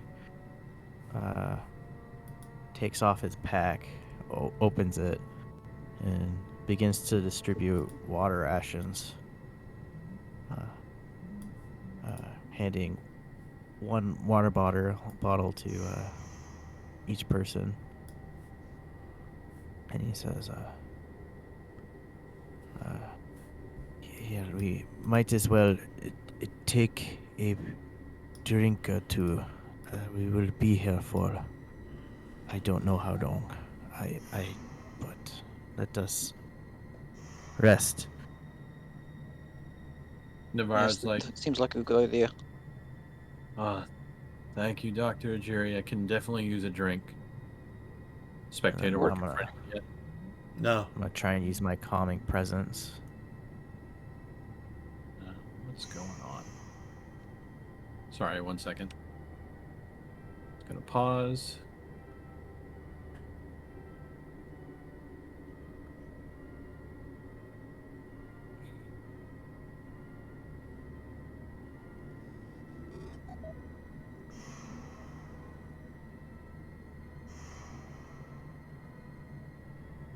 Right. Still no spectators? Nah. No, not yet. All right, 1 second. I'm gonna delete everybody. Sorry.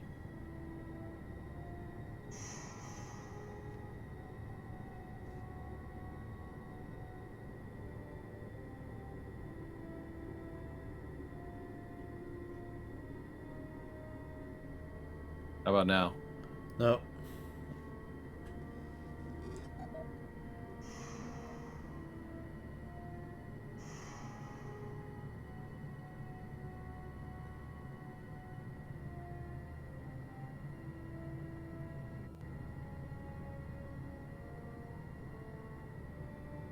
Yeah, everyone just refresh real quick to see if that helps. Yeah, I was about to do that.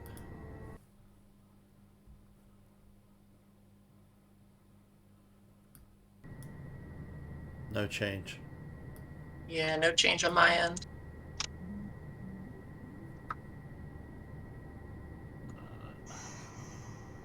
And the music stopped.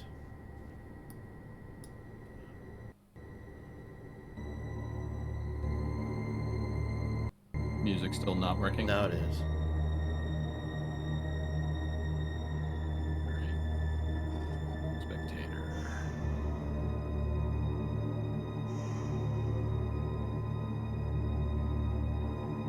Does the spectator work for anybody?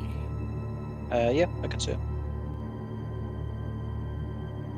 And anyone who can see that's in the scene, pull their token out again. Okay.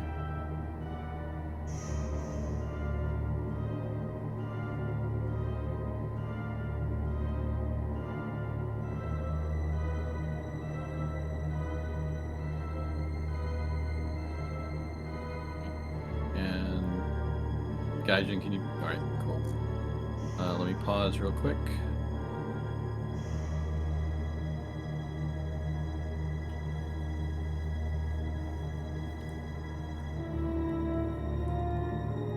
Sorry about the technical difficulties, guys. No worries.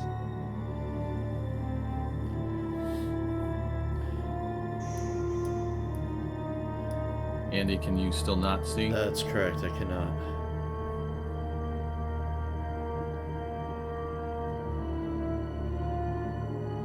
Need to get one of those 1950s television technical difficulties. Please stand by images to put on the recording.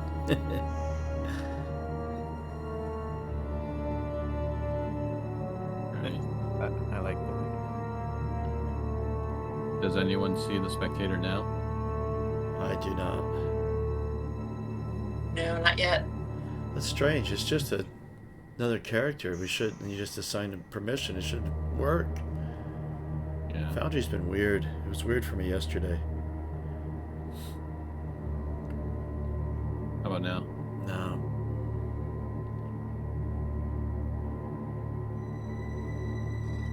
Everyone should have observer. Oh, let me just do owner. See if that changes anything. Does anyone see it now? No. No. Is it outside the room? Put it into operations. Maybe that's... I mean, it's like right in operation. Oh, is it?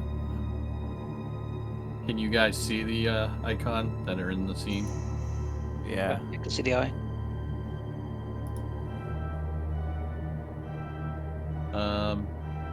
Can you guys who are spectators do me a favor and log out to Foundry and come back in? You might want to just pause the recording, Andy. You can't. Kind of. Oh. It's all right. I don't think you can anyway. For those watching, I apologize. It's all right. If this doesn't work, I'd say carry on, dude. Because you can still roughly see a map of operations and voices enough. Yeah, I'm in the same boat. I logged back in. It doesn't look different. But you are on Deck B. Yeah. Yeah, I can see like operations and some of the ones that are revealed, the names of areas. Yeah. So I would just carry on, man. All right. Sorry about that. It's all right. Try and fix that session. But we'll just continue with the role play. Yeah. Jarbkowski, what were you trying to do? So I'm looking to see if I can find the locations of any of the crew, or and sort of basic diagnostic information about like damages and things. And I'm trying to reduce our stress when I hand out the water bottles. Okay. We'll do the stress first. I'm going to say everyone can reduce 1 from Dr. Ujiri's calming presence.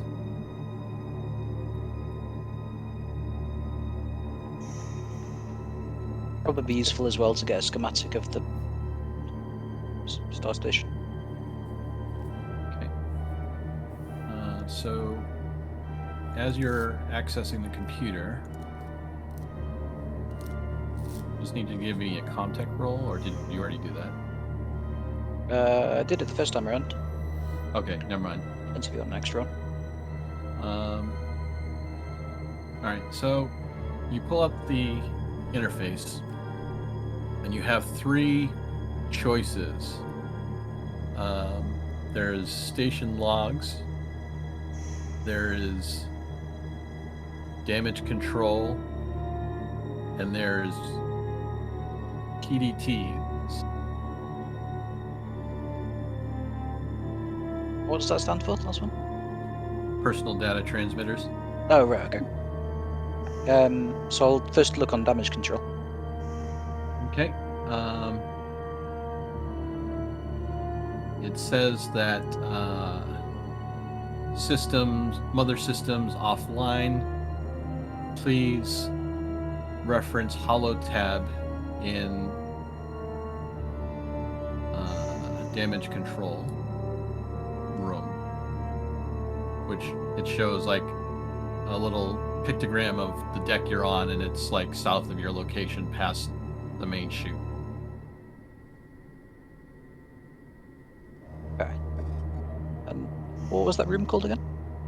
Damage control. Oh, right, okay. Well, it looks like the mother systems are offline, but we might be able to get information about damage control with the relevant terminal. It doesn't look like we're too far away. Captain Ruga also requested if you could look into the food and water on the ship. See what I can do. It's limited in what I can access. So I'll have a look and see if I can get information about how much food and water supplies are on board. It doesn't seem like you have access to any relevant data pertaining to the stores and supplies on Erebos. No, because Mother is down, we will not be able to get that data.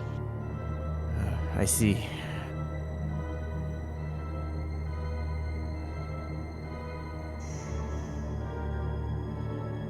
Any other systems that I mentioned you want to look at?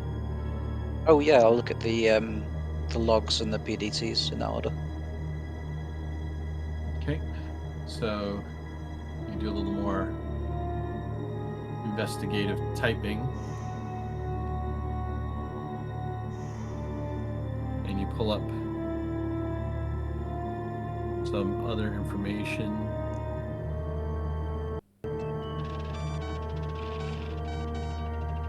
station log shows several months prior the actual logging of the discovery of what they're calling the Hesdalen Lights, the organism you've been sent to study. Also, it mentions that a large organic object from the plasma stream has been pulled onto the station. This is definitely relevant. They took something organic from the lights. And that was about 5 weeks ago. What though? Say again. Taken something organic from the black hole, from the Heblacian lights. About 5 weeks ago. That's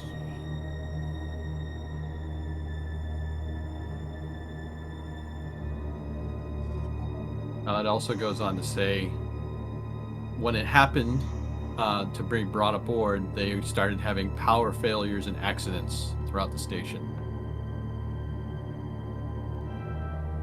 The last log says, after they brought it aboard, they started having power failures. does it describe this anomaly, life form? Does it? It does not. No, but I'm going to predict it is some kind of 5-limbed squid.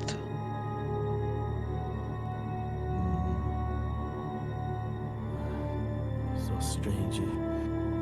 What about the convicts that are on board the ship? I'll see what else I can find. I'll also check the PDA folder. Okay, so as you're referencing the PDTs, it starts flashing a lot of information on the screen. You see multiple references to many people on board the station that are currently moving around. You can't get quite a good lock on where they actually are specifically, but you have sort of like a general schematic, like the shoot image that I showed you for, and you can kind of tell what decks they're on. And a lot of them are currently moving. You did see a few specific names mentioned. One of them was called Clerk, and it showed that it was on decks. They were on deck C. I think you know from the Michael Bishop's presentation, you know that Clerk was the science officer. It also says Warden Stikes he's in his security office on deck F. Webb, the medical officer, who's wandering deck H somewhere. And then the rest of the crew are in large congregations in several places. It shows pretty much all of the original crew, you know, the actual employees, not the convicts, are in hydroponics. About 16 signatures on deck C. 24 of the convicts are in the starboard hangar deck on deck G. There are 21 in the cell blocks in deck F, and 20 in the lifeboat bay on deck I.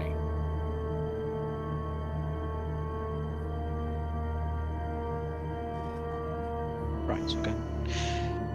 Well, it seems like we're not as alone as we first thought. I think we've got everyone's PDT readings.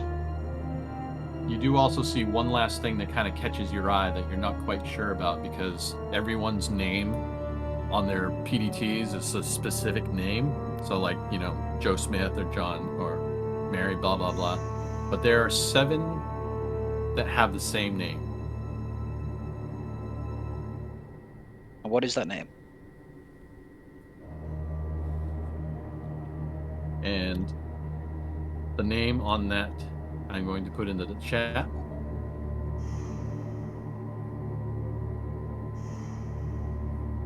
And that's where the session ends. Ooh. Recognize that name.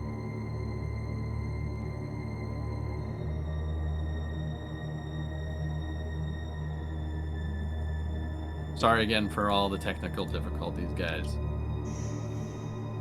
No, it's all good. Yeah, no worries. Feel like all the bells and whistles help. Yeah. Made up for any Yep. type of shortcoming. Yep, Yeah, that was definitely. very nice. Thank you. Sorry for being late again. Hey, no worries. Glad you joined us. So was the Joe voice cool? Very It was cool, super yeah. cool. Yeah, Yeah. it was good. I Yeah. like all and the one you used before for the radio transmission where it kind of like cut out periodically was pretty cool. That was cool. Yeah. How do you guys like the traversing through the little teleport portals? I like it. Yeah, it's quite interesting. Yeah, it's good use.